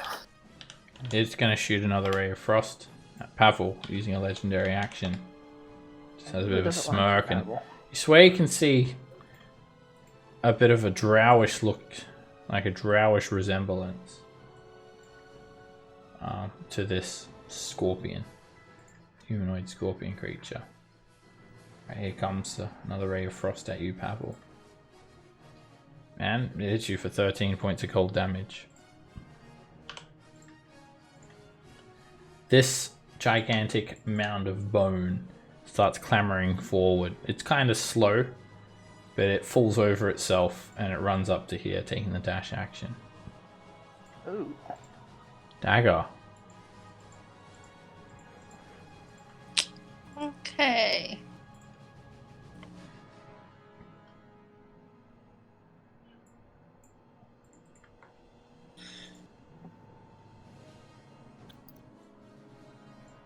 I don't want to go out to the open yet.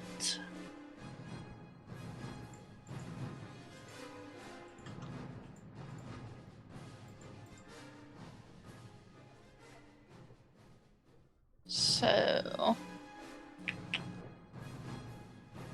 I'm gonna shoot that one with my short bow.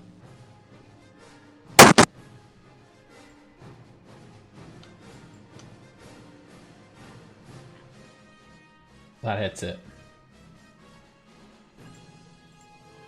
An arrow slams through the shambling mound and a big pile of bones trembles down from it, shattering and breaking apart.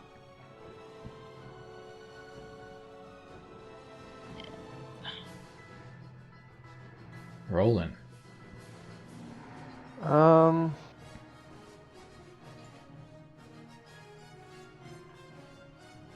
I am going to look up to the balcony. Ooh. You're not very pleasant to look at, are you? And I am. Why don't you just look at the pretty lights for me? And I'm going to cast Hypnotic Pattern up there.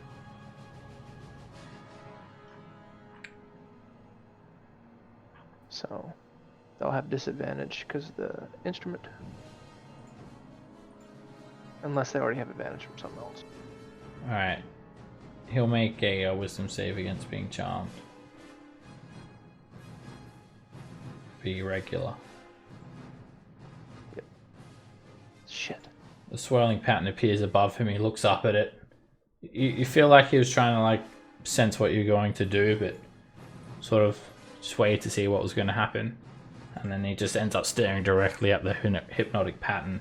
Then these two red glowing eyes just gleam back down at you, Roland. You see a few white tufts of hair jutting off the side of his face. He's got like that sort of lavender colored drow face, but then his body is just this half scorpion monstrosity of almost shapen with gigantic stinger tail just arched over the top of his head.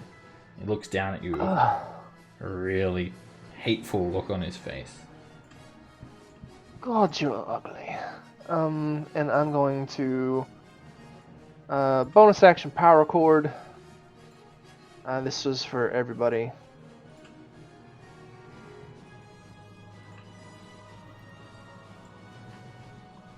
Yeehaw!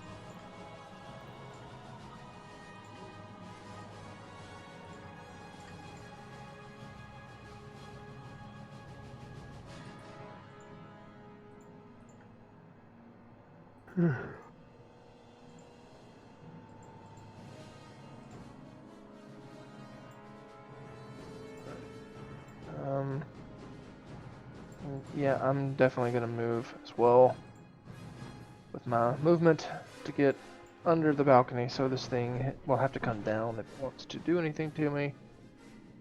And yeah, that's my turn.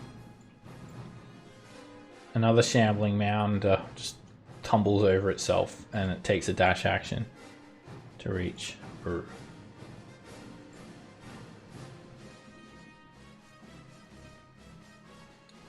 Mural skittles along the ceiling, down this pole,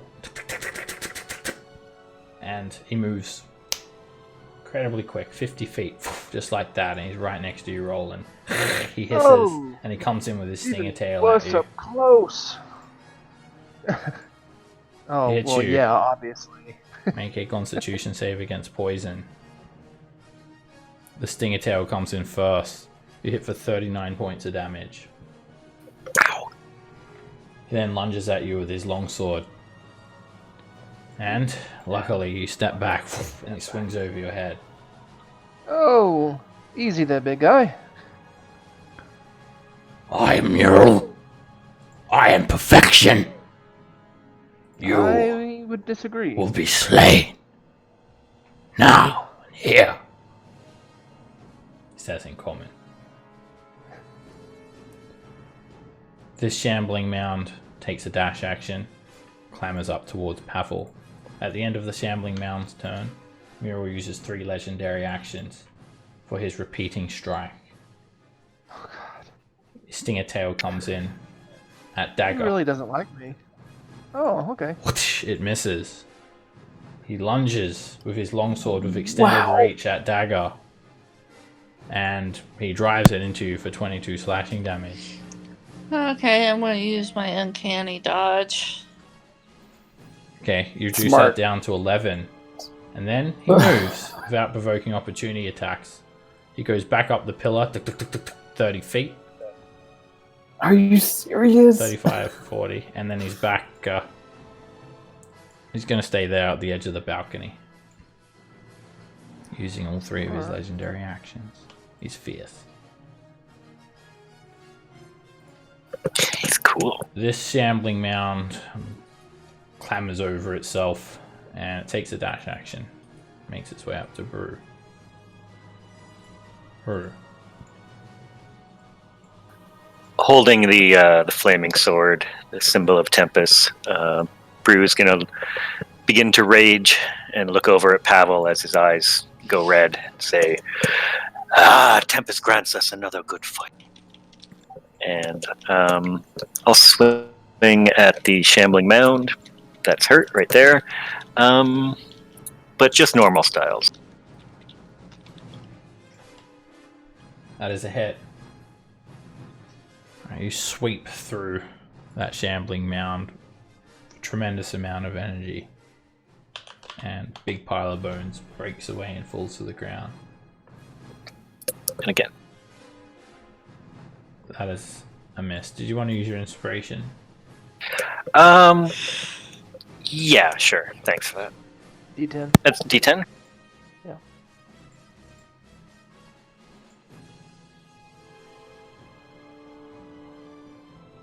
That is a hit. You swing Sundeath around again and just got to sway through the shambling mound. Burnt bones erupt from it. And it begins to collapse, but still got some sort of form left to it. Pavel. I'm gonna look up angrily at Muriel, but I look at Brew over there and just point my bow right over here at the shambling mound and let loose a volley of arrows. That's a hit. Arrows dwindles down the mound even more. Another hit. More bone breaks away. Third shot misses. And with my bonus action, I am going to use Misty Step to get the hell out of the shambling mound's range.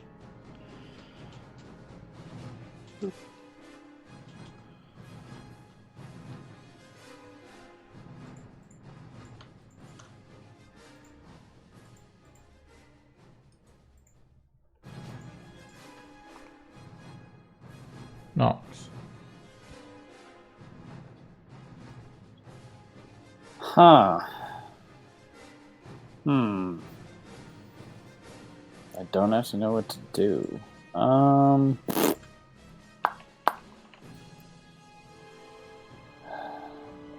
Alright, so let's start with something easy. I am going to.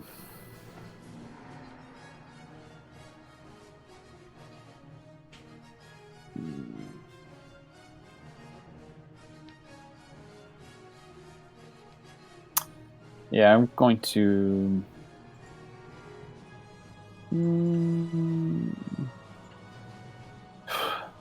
Gotta. Fuck it.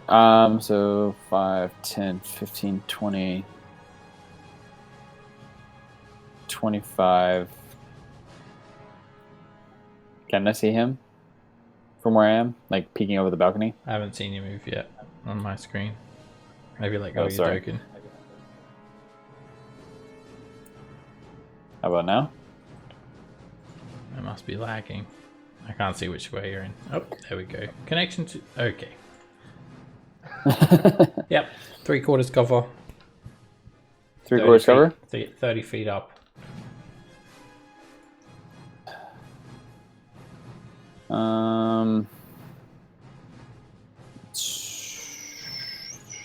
I need him to make a saving throw, please, as I cast Banishment, and to say, nope, you need to go away. Banishment.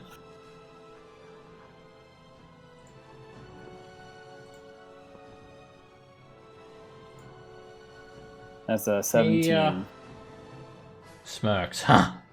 And he murmurs the words, banishment.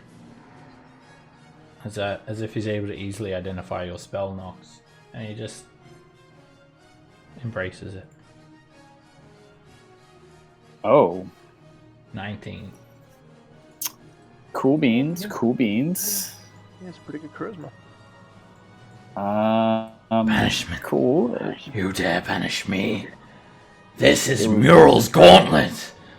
I will banish you to death. He hisses back. Ooh. Not sure how that works. Yep. Rowan gets lippy when he's nervous. You know what? I will burn another sorcerer point to, two sorcerer points to quicken spell a firebolt at the Shambling Mound damage next to Brew. It narrowly misses the mound. Fuck. Well, I've got 5 feet left, so I will try and start running back towards undercover. The shambling mound, it tries to slam itself into Brew. And it hits you for 8 bludgeoning damage. Some of the bones start to wrap around you. Skeletal hands cling onto you. It tries to slam into you again. And it hits you for another 17 points of damage. And you're grappled. And then it just drags you into it itself, Brew. Drags you inside. It opens up this little cavity and pulls you in. And you're engulfed. You're blinded, restrained, and unable to breathe. Okay. Can't see. Wow. Can't move. Can't breathe. And it's engulfing you. You have to make a con save at the start of each of the mound's turns here on after, and then it's just pretty much it's trying to slowly crush you to death now, Brew. Right? Dagger.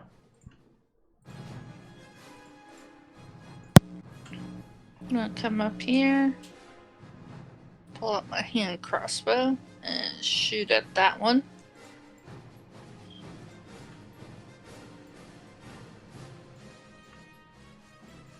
That's a hit.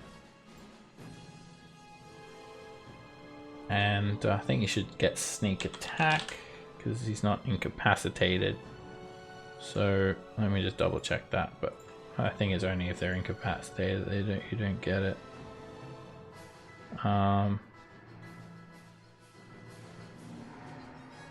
Yeah, as long as they're not incapacitated. Alright. So Brew's moving around in there and it leaves an opening for you. Your crossbow bolt hits it and it just collapses. It falls apart and Brew Leave my friend alone. is expelled from the shambling mound. Thank you, Dagger.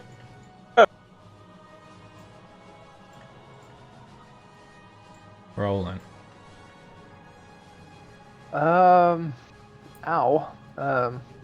Still hurting. Let's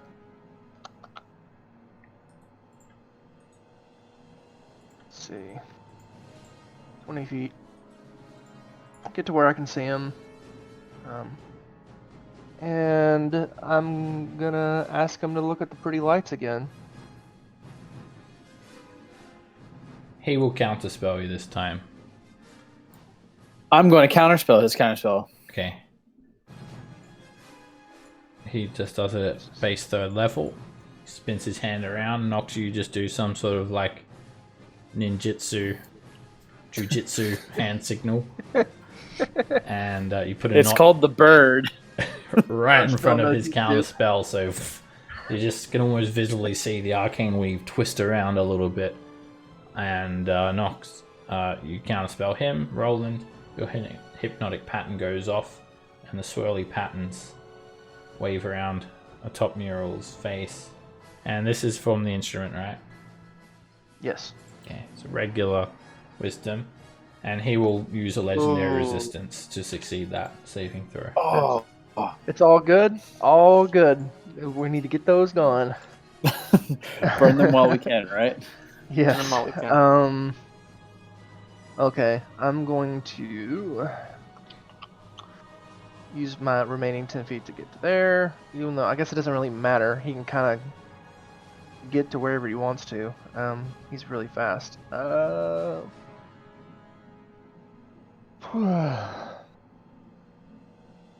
You are a problem, he says. Oh, yes. Run. Many Run people have as far told as you can. Many people have told me that. I don't really have another bonus action that I want to use at the moment, so for now, that is my turn. This shambling man attacks Brew. Tries to slam into him once. And it misses. Tries to slam into him again. And it just smacks into you for 5 bludgeoning damage. Brew. Oh yeah, you don't have last word anymore. It's on me back. Mural's turn. So if they attack me from behind, I should get shield bonus.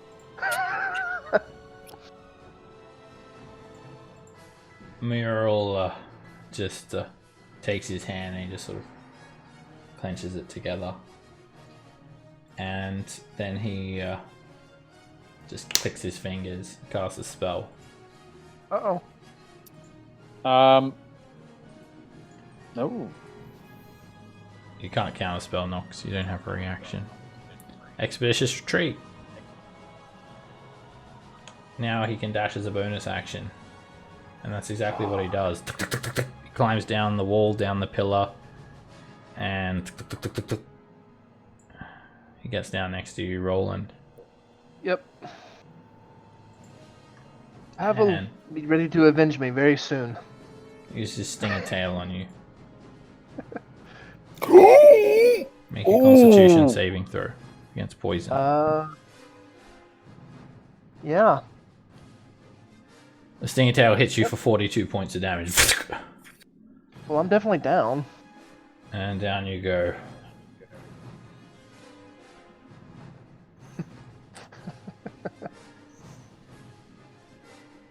He is going to then...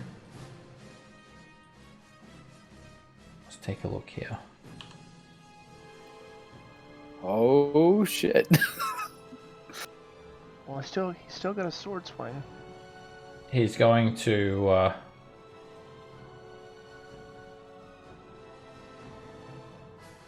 run back up.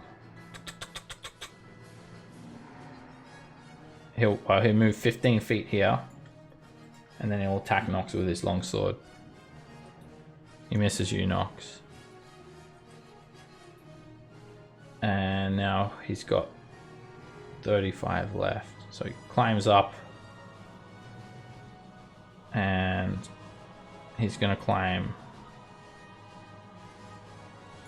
up to the top of the balcony and climb over, but he's only half up there with the rest of his movement. So he doesn't have, he's only got half cover at the moment.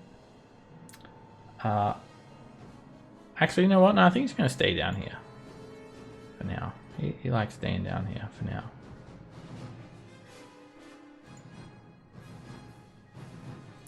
He'll move there. The Shambling Mound, it clambers over to you, Nox, and it tries to slam into you. It misses you. It tries to slam into you with its second attack, and it whacks you for 16 bludgeoning damage. Nope. You don't have your reaction, so you can't cast shield. Oh, fuck.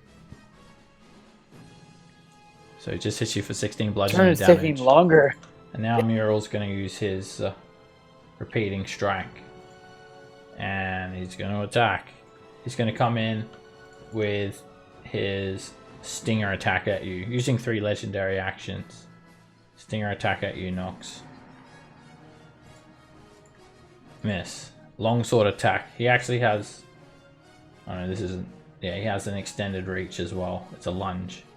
But he doesn't need it to hit you anyway. And he hits you for 9 slashing. And then he moves. And he's going to crawl up 30 feet. And he's going to prop himself back at the top of this balcony. Actually, you know what? He's going to stay clung upside down onto the balcony over here. Well, let me just make sure he's got enough for that. Yeah, he's got enough. So he's upside down, 30 feet in the air, on the underside of the balcony.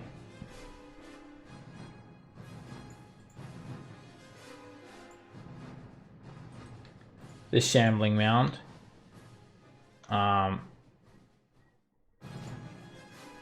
points to Nox, and the Shambling Mound provokes from you, Brew. It actually shambles over towards Nox. You take a big old swing with Sun Death, and that's a miss. And then it tries to slam into Nox. It hits you for 17 bludgeoning damage, and skeletal fingers begin to cling around you. It comes in again, and it misses you with the second attack, and lets go of you, failing to drag you into it. Brew.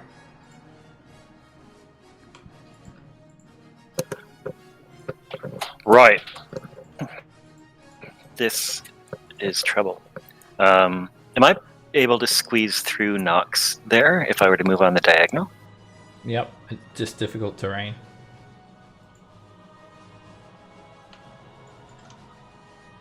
Okay.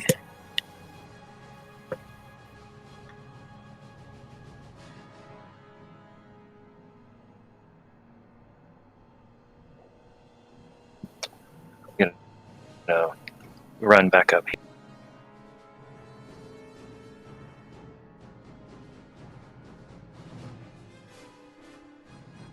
So that'd be 30 to get there. Alright, this mound slams into you for 7 bludgeoning damage. And then this one attacks you with advantage as you move in and out of its reach. And it hits you for 3 bludgeoning damage.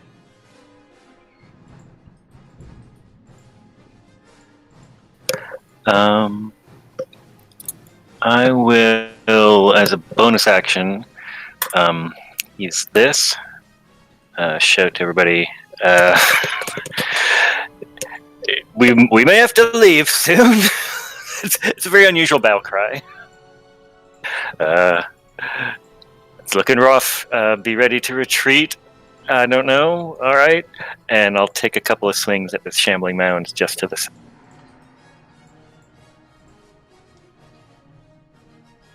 Oh, I clicked the wrong. Oh, these. I'm just gonna put Sun Death up. Okay, yeah, that's a hit. All right, you slash through it, and it takes a big chunk of mound away from it. And So everyone's got advantage on attack rolls and saving throws until Brew's next turn.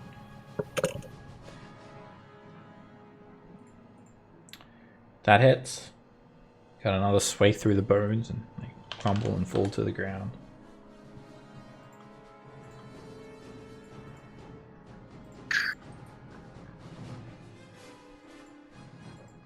Pavel. Does the frosting go away yet, or is it Oh yeah, always there? that's gone now. He hasn't hit you again.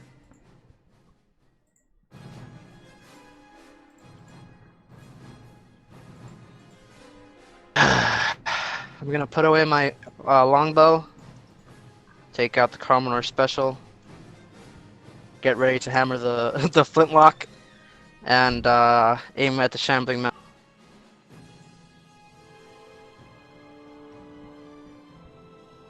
Crit. Yeah. Breaks away a big mound of bones. Clamber all over the floor. Fire again. Another hit. More bones are dispersed from the mound. Another hit. Another big chunk of bones go flying. The mound is decreasing in size. Bonus action. Another hit. Easily just spinning the gun around. And bones are just spilling everywhere. Action surge.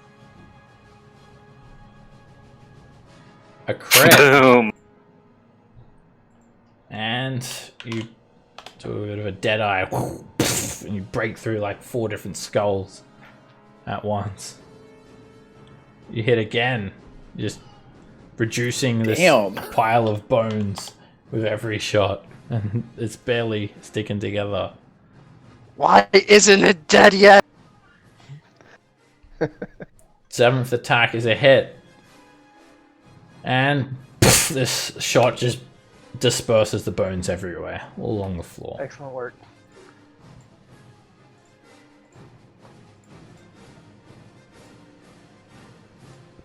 $69 points of damage in one round. Well done. Nox. I will. Shit, I don't have. Get to do. Give me 1 second. No, I have nothing that's gonna help. Oh, shit. All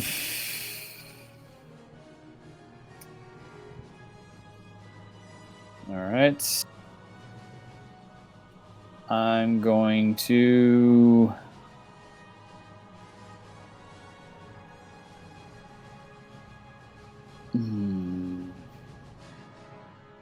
save 5, 10, 15, 20. No. If I were to try and get Roland up, do I need to be proficient in medicine, or is it just just make a roll to You can try and stabilize him with a medicine check, DC 10. You don't need to be proficient. Okay. You're not getting me up though without a potion. He'll be on Without 0, something. 0 hit points and stable.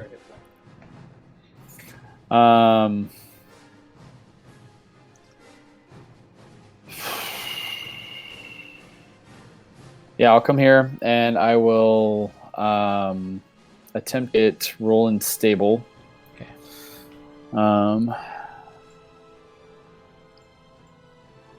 Medicine check.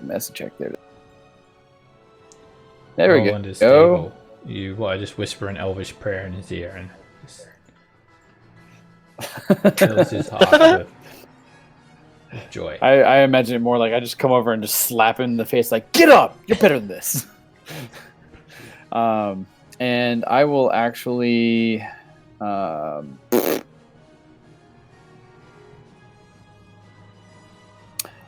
I forgot. Oh shit. Okay. Yep. I'm gonna burn 2 sorcerer points to firebolt the shambling mound closest to me. Alright, have advantage. That hits. You hear Brew's war cry. And big pile of burnt bone break off of that mound. Spill all over the floor. And that will be my end O turn. Dagger.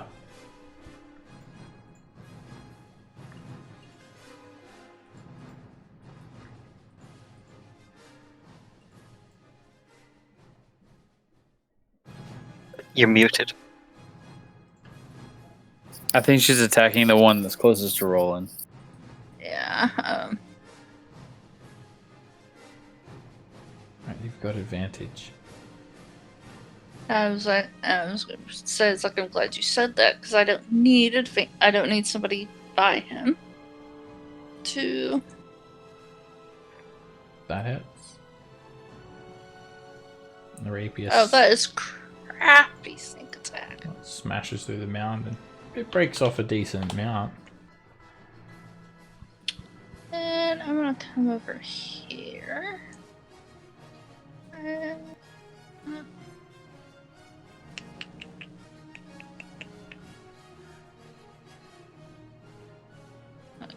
I'll stay here. I'm gonna try to hide. Bonus action hide. He's looking right at you, Dagger. You can't hide if someone's looking from someone who's staring you down in the face. Yeah. Unless you're invisible or obscured somehow. That's true.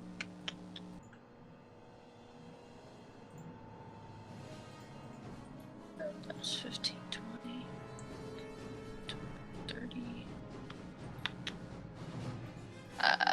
A bonus action dash.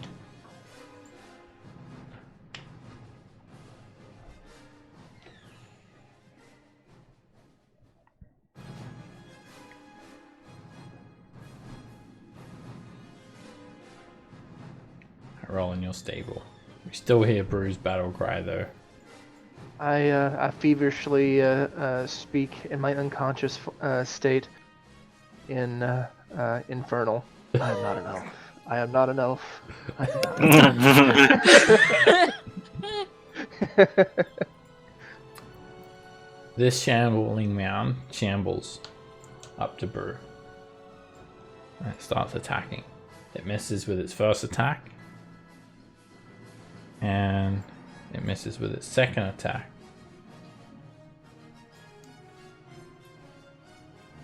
It's Mural's turn.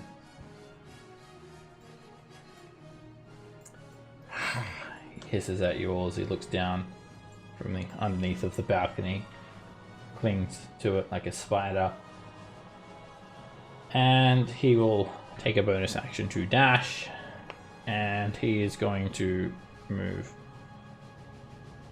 35 feet. And then he's going to move 75 feet.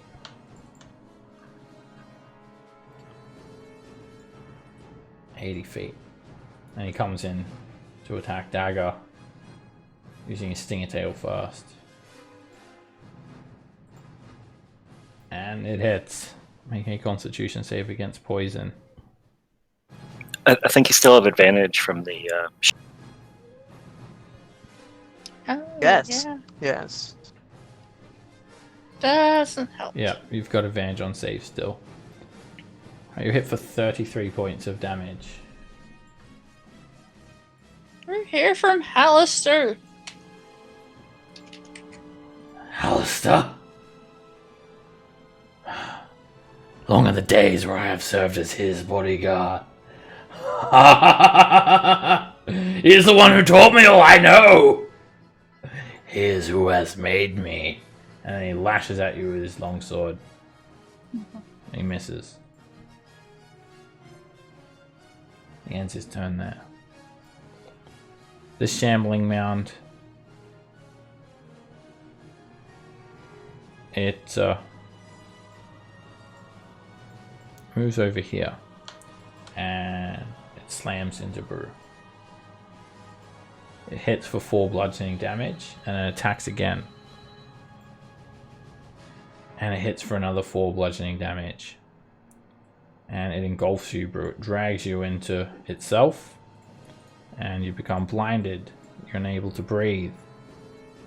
And you're restrained.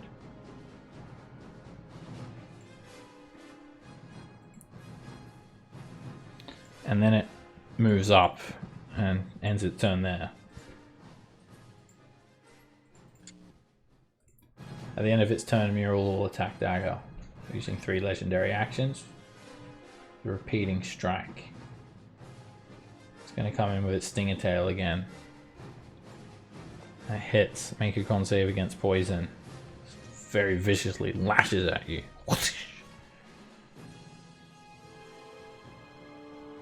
And you take 39 points of damage. I'm going to uncanny dodge You that. can, you can uncanny dodge the piercing, but you can't uncanny dodge the poison because it's not an attack Then roll, I it's a won't. saving throw. Right, you hit for 39 points in that case, and then he uses longsword attack on you, and you can uncanny dodge that because otherwise you'll go down. I will uncanny dodge Right, he that. lunges at you, and you take 7 slashing damage. And he then runs back to this direction. Brew. Can I do anything? Can I attempt to get out? You can, yeah. So, let me see.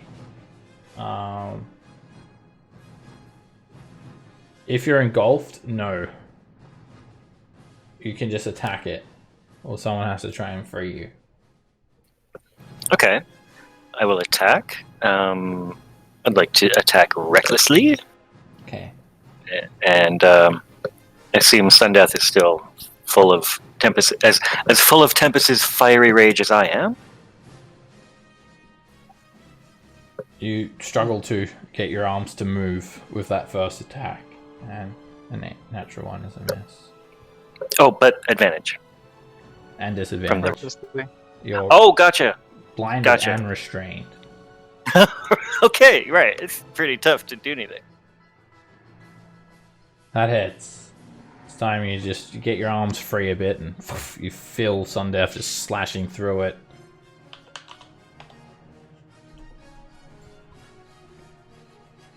Pavel. So when someone's engulfed, I can try to pull them out, or if I damage it enough, I'll You have- throw it back up? You have to destroy it. Fuck. Otherwise it's just gonna keep on crushing him. Alright, I'm gonna risk the opportunity attack real quick. Alright, it knocks into you with a slam attack. It hits you for 9 bludgeoning damage.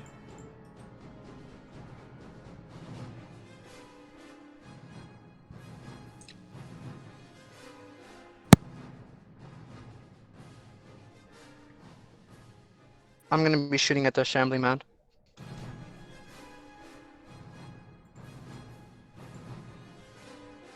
That hits. You start working on this one. It's already pretty badly destroyed. More bones shifted off of it. You hit again. Another big chunk of bones go flying. That's another hit. More bones go flying.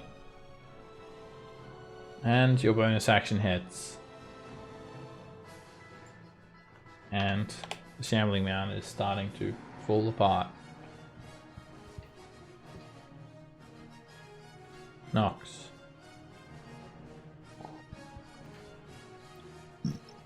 Alright. I have a technical question, Seb. And this is just because I've never tried this before. If I use an item, say a wand, do I then, if I then chose to quicken spell a spell, can it only be a cantrip, or can it be a full spell? Same rules apply. The one just allows you to cast a spell. Okay, that's why I asked. I did not know how that worked. Certain items so produce the effects of spells without actually casting a spell, but mostly it's just that it lets you cast a spell.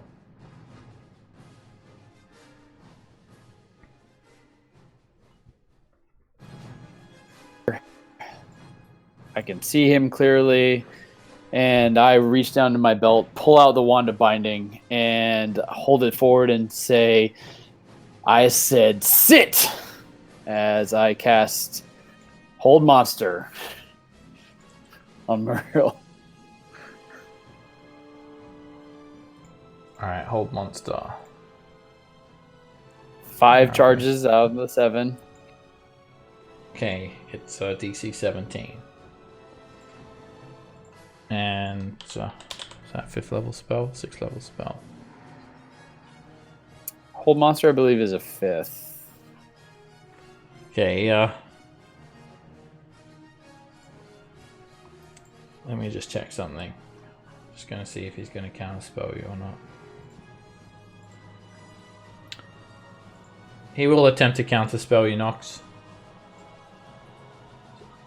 But he uses a 3rd level spell slot to do it.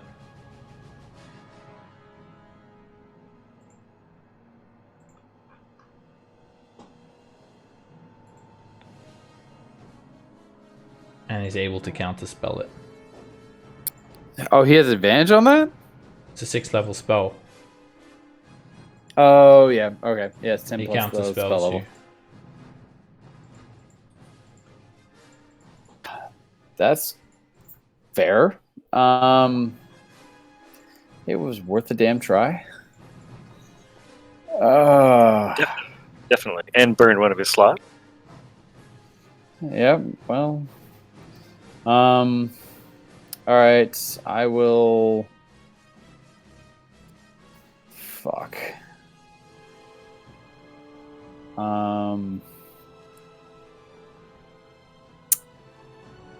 I use my last remaining movement. Let's see. That was from here. 10, 15, 20. Oh, that. Never mind. I have no more movement, so I'm done. Shit. Dagger.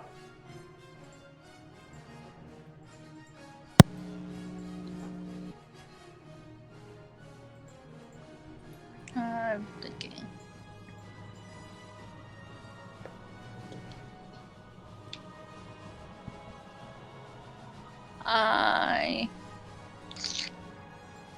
I'm going invisible. Okay, use your action to turn invisible. Then I bonus action. Dashing.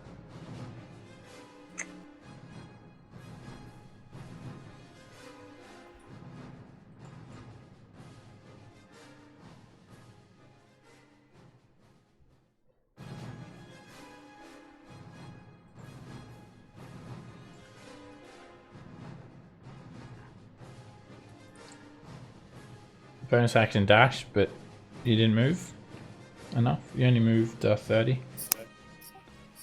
I think she Oh, used her action to turn invisible, not reaction. Yeah. And Yeah, but you'd have, yeah, Yeah, you have your movement on top of the bonus. Yeah, I know. I'm You could- trying to decide where I'm going. you could hide if you want to be undetectable, Dagger. You won't know where you are. Yeah, that's what I'm gonna do. I'm gonna Make a learn stealth bonus check. action hide, so you can't hear me either. Okay. That's a 22. that's how that works. Don't you have advantage? No.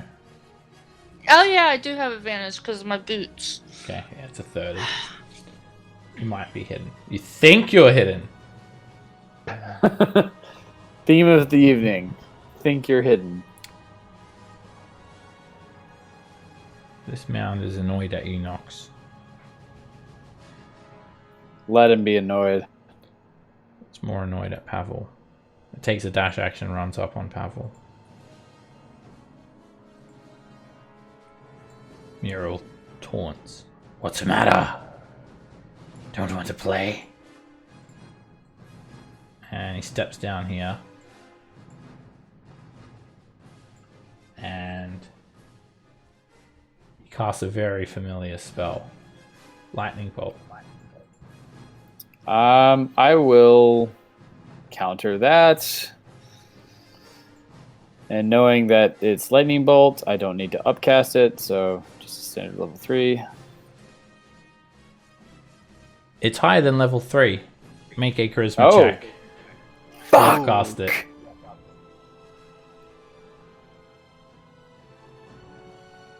It's okay, just roll high on the charisma check. Yeah, no pressure, right?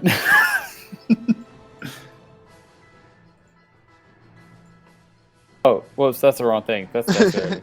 What's your charisma bonus, Nox? Well, you already There rolled. you go. You already rolled, Nox. So 15? It 15. Alright, you are able to counterspell him. Ah!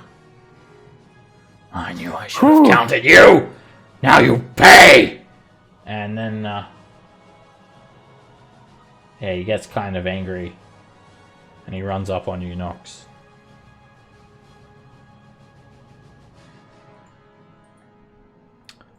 Brew, make a constitution save for being crushed by the shambling mound. You are not crushed by the engulf, but it does then, it's just slamming into you as well. And it crushes you for 7 bludgeoning damage with its first attack. And it crushes you for another 7 bludgeoning with its second attack. And moves up to here, taking Brew with it. At the end of its turn, Mural unleashes his fury on Nox. Comes in with a stinger tail. And it hits. Make a constitution save against poison, Nox. You resist, and you take 25 points of damage. He then attacks you with his longsword. And Oh my fucking god. he cuts you down for 20 points of Oh slashing yeah, damage. he does.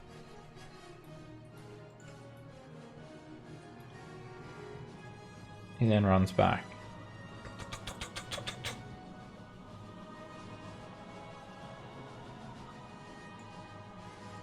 Brew.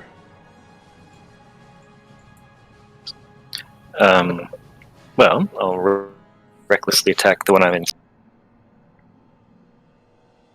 First attack is a miss. Sorry, I said reckless. Recklessly Yep. attack. Normal. That's why you Oh, don't it's have normal. disadvantage. Sorry, I don't know why my brain can't hold that in it there. That but- hits. Alright, this time you just grab a hold of Sundeath and you sweep through the shambling mountain. It falls apart over the top of you and releases you. You're no longer grappled, blinded, restrained, and you're able to breathe again. We might need to get out of here. And move over there.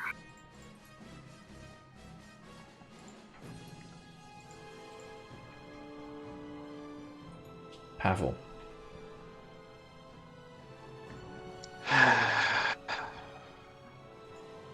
First of all,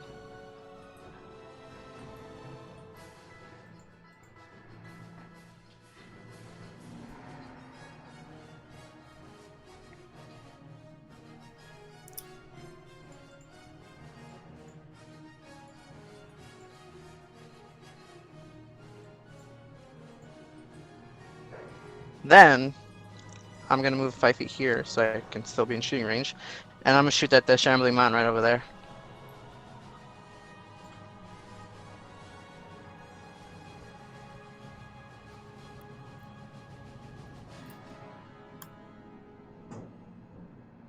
That's a hit.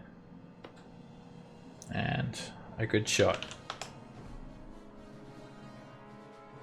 Another hit.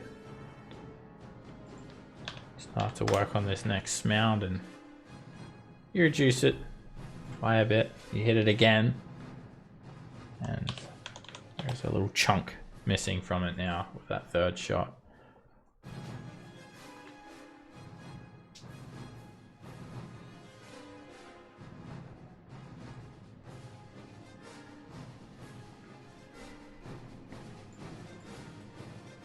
Nox, make a death saving throw.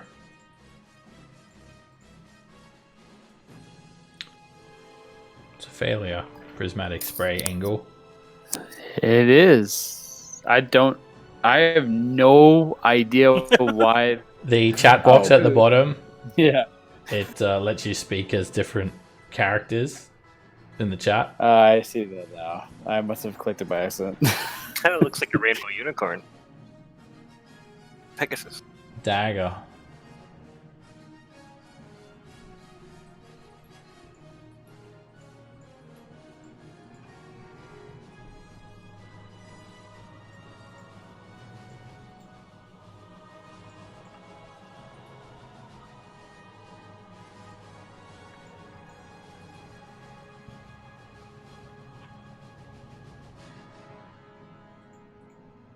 Hello? She's role playing very well.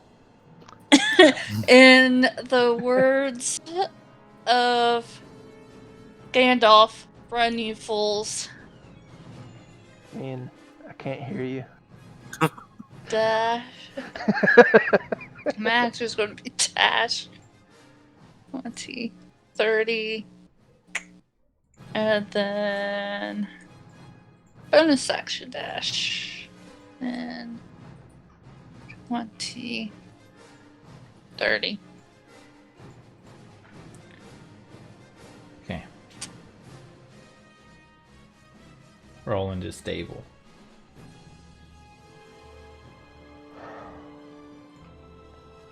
The Shambling Mound attacks Brew. First attack hits for 6 bludgeoning damage. Second attack, it hits you for another 6 damage. And back in you go, Brew. Oh, it's getting kind of cozy. Familiar in here. Now Well, Brew can't run. Restrained, grappled, can't breathe, blinded, not having a nice time.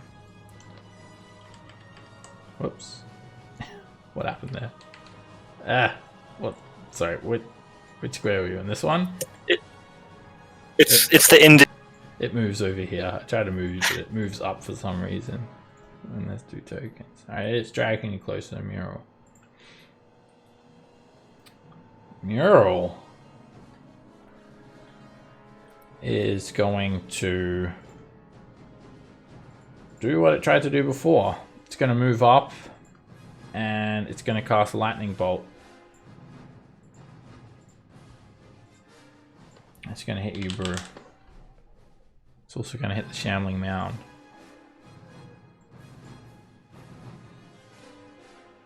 You just cause a lightning bolt to streak down this hole. 100 feet. And Brew, you'll have disadvantage because you're restrained. And it's an upcast one. 96. Brew, you'll hit for 25 lightning damage. And the Shambling Mound makes no attempt to dodge out of the way because the Shambling Mound absorbs it all and it gets regenerated by lightning.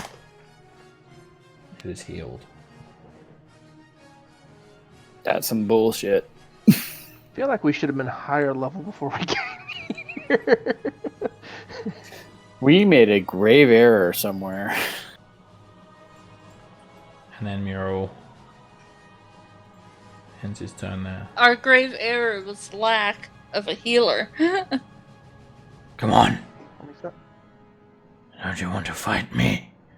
I challenge you! He says. Constitution save for you, Brew. For the engulf. I mean, I'm a healer, but it doesn't help when he goes for me first. Oh, actually, it's not at your turn. It's not supposed to be on your turn, Brew, so... Oh, Next okay. time, if you have to make it, you succeed anyway. Alright, Okay. so you're in this cold, lonely place. Brew. Oh, I've been here before. I'll get reckless and swing with. Narrow miss. And another miss. This time they're just clinging onto you tight and you're unable to move at all. Pavel.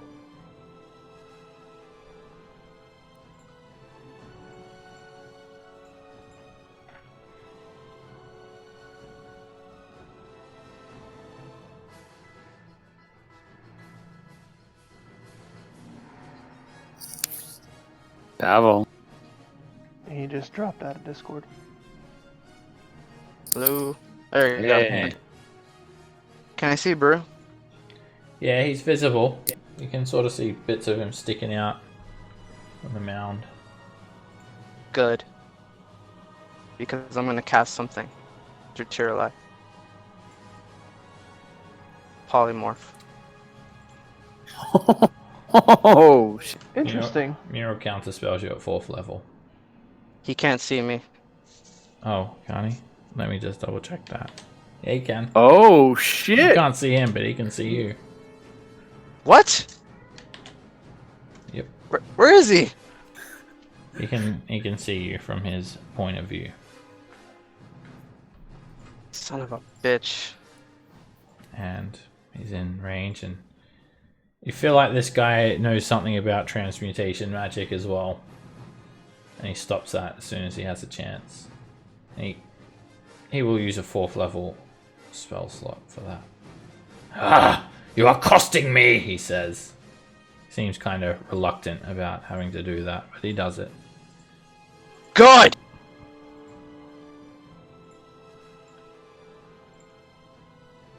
Alright then, let's use a battle to the death then. Bonus Come on. action, Let's fight fair, no spells, boy! second wind. Calls you out, Pavel, for a no spell fight.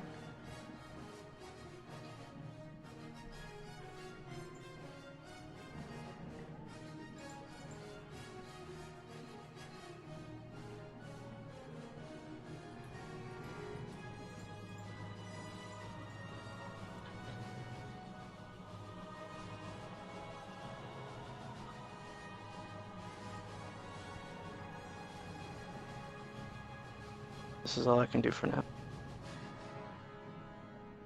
Nox, make a death saving throw. 2 failures.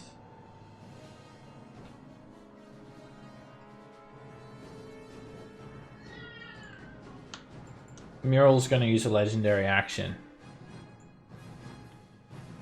I think. Wait, no. Not enough range. He doesn't do anything. Dagger.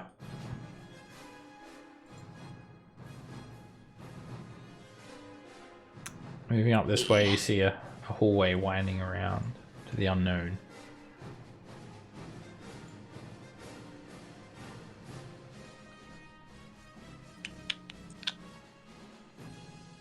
Let me check something really quick.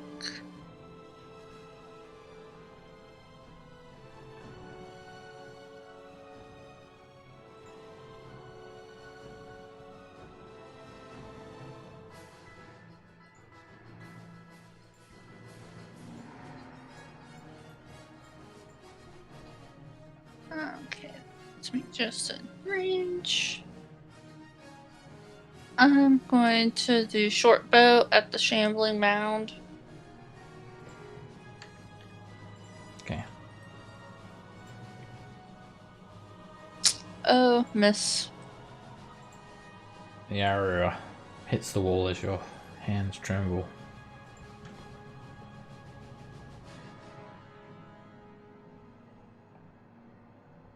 Five to get to.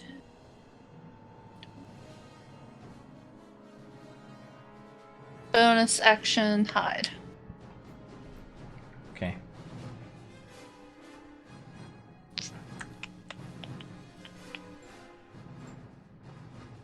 Alright, 24.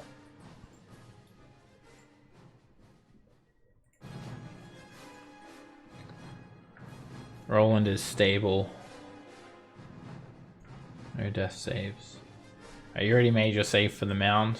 Brew. The mound is going to take the dash action, and it takes you 40 feet this way towards Mural. And at the end of its turn, Mural's going to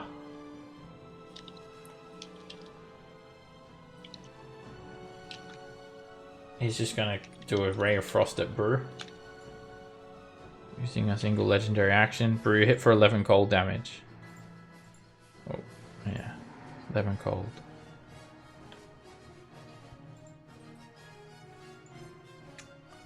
It's Mural's turn. And it's not going to be pretty. Mural moves up to you, Brew. And he will attack you with his stinger tail. He misses you. He slashes with his longsword. Stay still! And he misses you as well. He gets kind of angry. And steps back a little bit. Come on, boy! He calls out to you, Pavel. You want a real fight? I guess I don't get an opportunity because I'm all encased in. Opportunity attacks are only against Mount. creatures you can see. Oh, I'm blind! Yeah, you're blind. Well, You're up, Brew.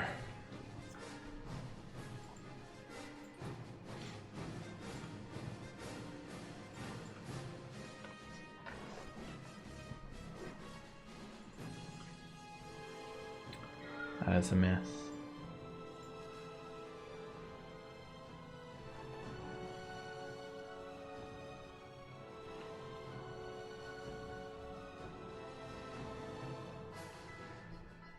Hello?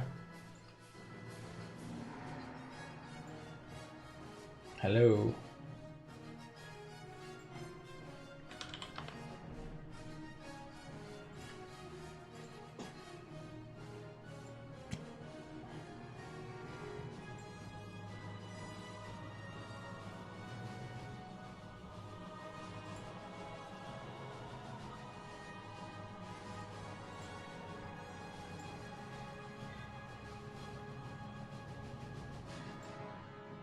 Have to change server again. Hello?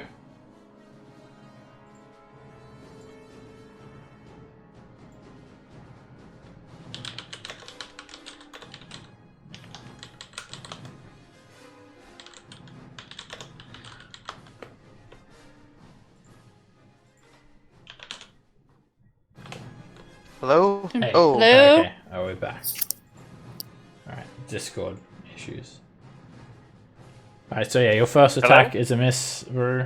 right. A second Right. attack hits, and you start to cut a sway through the shambling mound. At the end of your turn, Brew, Mural is going to shoot a Ray of Frost at Pavel.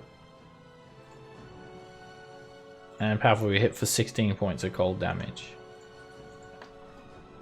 And your movement speed is reduced by 10 feet.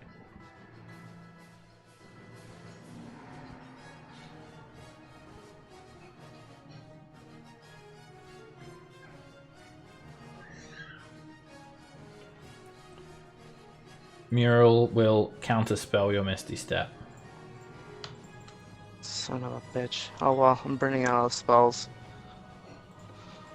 No. No, no, no, no, no.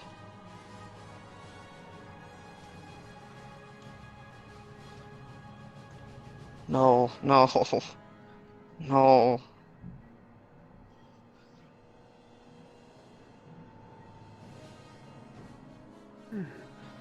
No. You motherfucker. I'm just gonna shoot at the I'm gonna shoot at the shambling man.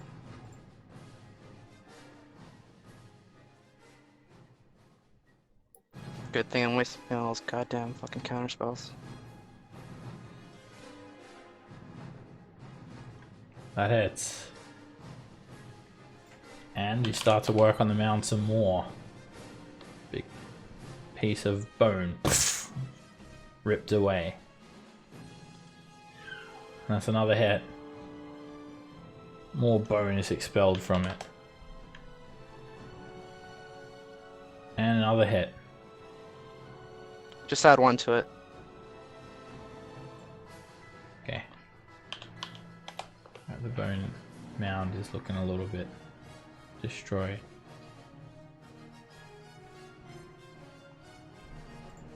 Nox, make a death saving throw. But I don't wanna. I'm sorry, man. I tried to save you. Just don't roll. 10 or lower. Yeah, 9 or lower. otherwise you're gonna need a cleric.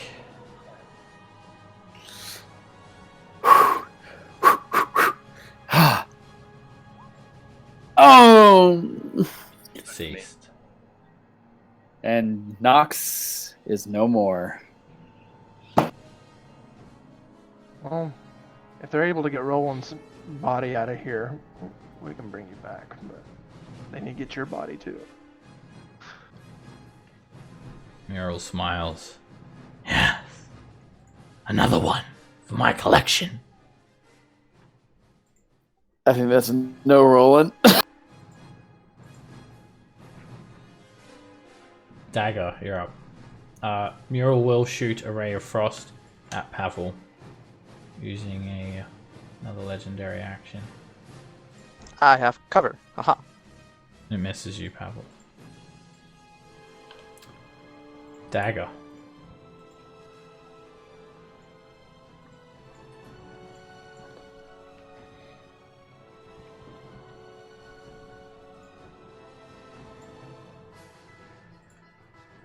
I'm going invisible and... Oh, there's a door here. There's a door at the end of this hallway to the north.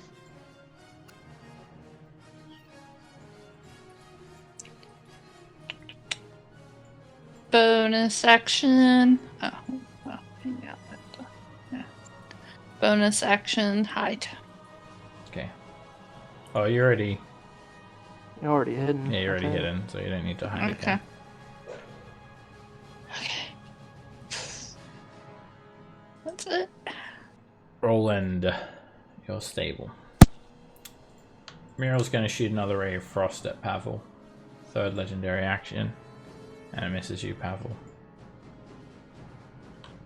The mound keeps on crushing Brew. And Brew. You need to make a con save. You resist. And then the mound just...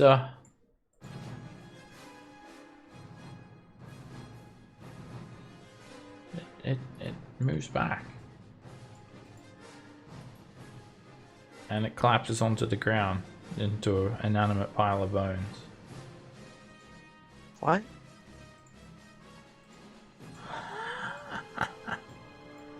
This has been fun! The most fun I've had in a while. You put up a fight. I look forward to playing with you again. And now he casts a spell. No. No, no. Fight me. Fight me, you goddamn big scorpion ugly motherfucker. You killed my goddamn friend!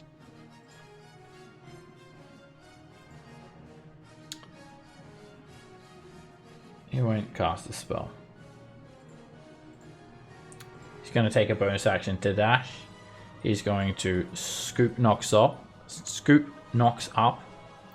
and take Nox. And he'll bonus action and action dash. And he skittles away. That's the end of that fight. I want to cast fly. Okay. You cast Fly Nox. From Tiralai. On myself. Okay. Do you really think you can get him? I don't know, but I gotta fucking try. Alright. Alright, you fly down the hallway, you see Muriel with Nox at the end of the hall, and as you're flying he turns around, chuckles, and then he blocks your passage with a wall of force. You bounce off an invisible wall. No, no!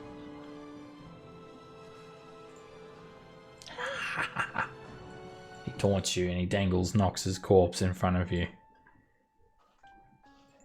And then You motherfucker! he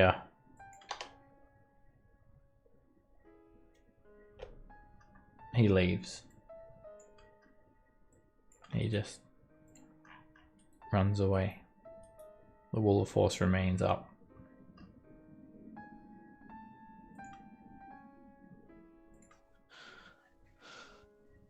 No. No.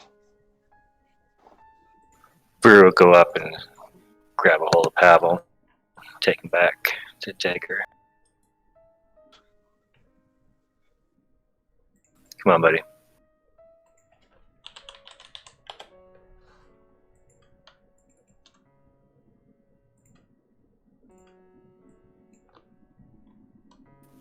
I'll pick up Roland.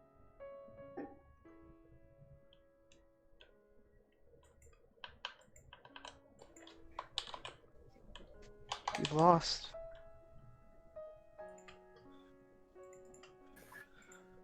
Come on.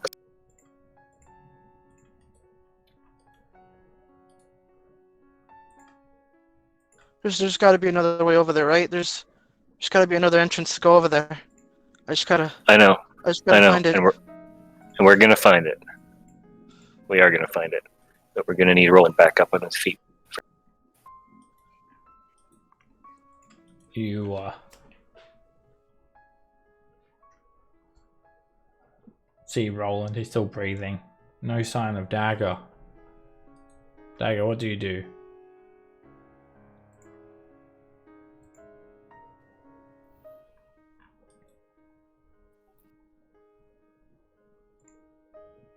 Dagger? She's too distraught. She's too distraught to speak. Don't worry, Nox comes Yeah. back. He returns. A few What minutes do you mean? later.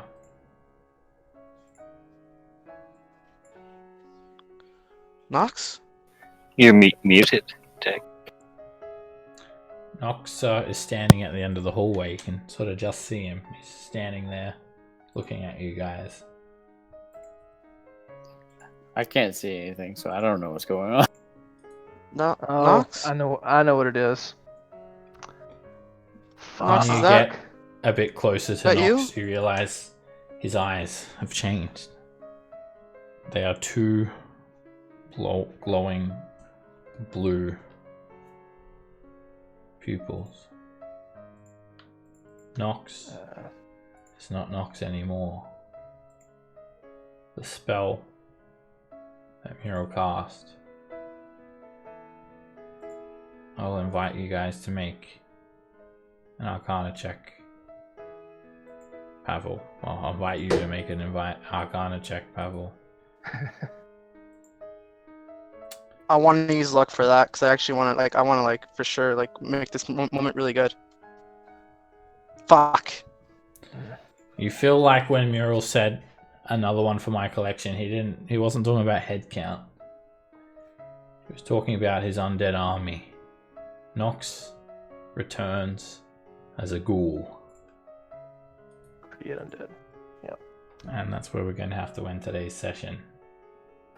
And I'm so afraid to say this, Nox, but you have to make a new character if you wish to continue, because Nox is now undead. He turned you into a ghoul.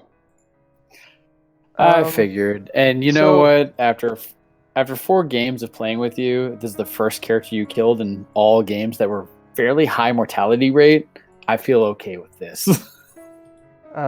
Then not to be crass or anything, but does Nox still have the bag of holding on his body? Because it's got all of our crap in it. He does. Muriel didn't take it all, but it did take some things. You do see the bag of holding. But Which Roland wouldn't make that observation, obviously. Roland's like, oh great, the bag of holding's still okay, guys. It's still okay. But if you get transformed into undead, which is what happened to you, Nox, there's only two ways to bring that person back. Wish or true resurrection. Exactly. Wish or true resurrection. It's the only thing that can return you to a non-undead.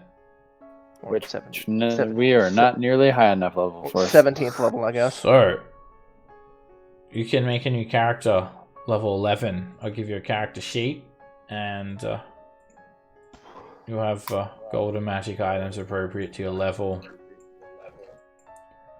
And we'll find a way to introduce your new character.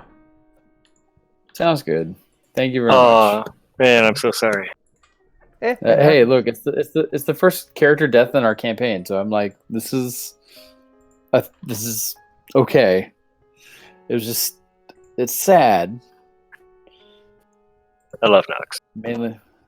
Mainly because I was like really looking forward to I've really enjoyed playing Nox as a character from a just a character standpoint and his charisma and his just interactions, and I feel like especially because with Pavel, Nox, and Brew, he started the whole thing, and it's like he was part of this odd family, and then he found Dagger and the rapport that they started to have. I was just like, oh, this is getting really good. So, but I mean, things are I feel like tragedy in games like this actually help build the idea of a sense of reality, I guess is a good way of putting it. It gives that touch of the real. Yeah, good point. So. Yeah. Oh well, it happens. Yeah. I'm fairly lucky in my D&D career, playing not just with Seb but just in general. I've only ever actually lost 2 characters. So Really? Yeah. I feel sadder I've about lost a lot of Nox's characters. death than I have about any character I've ever lost. It's because you actually loved him. Dagger loved him. Yeah. She knows it. And Dagger, this is the first time Dagger didn't know you had died. She knew you were down, but not dead. As she comes back to see you as a ghoul. Maybe you can just restrain him or something and keep him. She's Tie him up. not into that. Like those zombie movies where they lose a loved one and they keep him in the closet, tied up, and feed him every now and again. This isn't Shaun of the Dead. Dagger is not into necrophilia. No, I'm not. Perhaps This is death going to fuel her desire to murder. Yeah, perhaps this will ignite a new rage and motivation, vengeance amongst your party, starting with Miro. I have to figure something out where I have better AC. No, don't. I mean, that wasn't even bad AC. That was just most of his rolls were 19 plus. You were screwed. So, that was just bad luck. That's why early on I sent you that message going dude, you need to run. I was actually trying to get closer to you so I could thunder step you out of there. Well, I knew that since he was using legendary actions, that he would probably have legendary resistances, and his wisdom save isn't actually all that great, and almost all of my spells require wisdom. So I was like, okay, let's get some of these legendary resistances gone. Didn't realize he would have such a hardcore vendetta. He developed a hard-on for you real fast. Real quick. So. But I mean, if you actually watched, he took out you, and he went for Dagger, but I think that was an afterthought, and then he went for me. He took out the 2 spellcasters as fast as he could. Yeah, well, he's obviously smart. So for the mounds, you guys get 1440 experience, and give you half the experience for Muriel, the other half if you defeat him, and half of that is 2,000. Holy shit! Yeah, I think he's a little above our pay grade at the moment, especially without Scamp. Well, so I have a theory, but I'll wait till we're off the stream and whatnot to say my theory. Oh, I'm gonna end the stream now.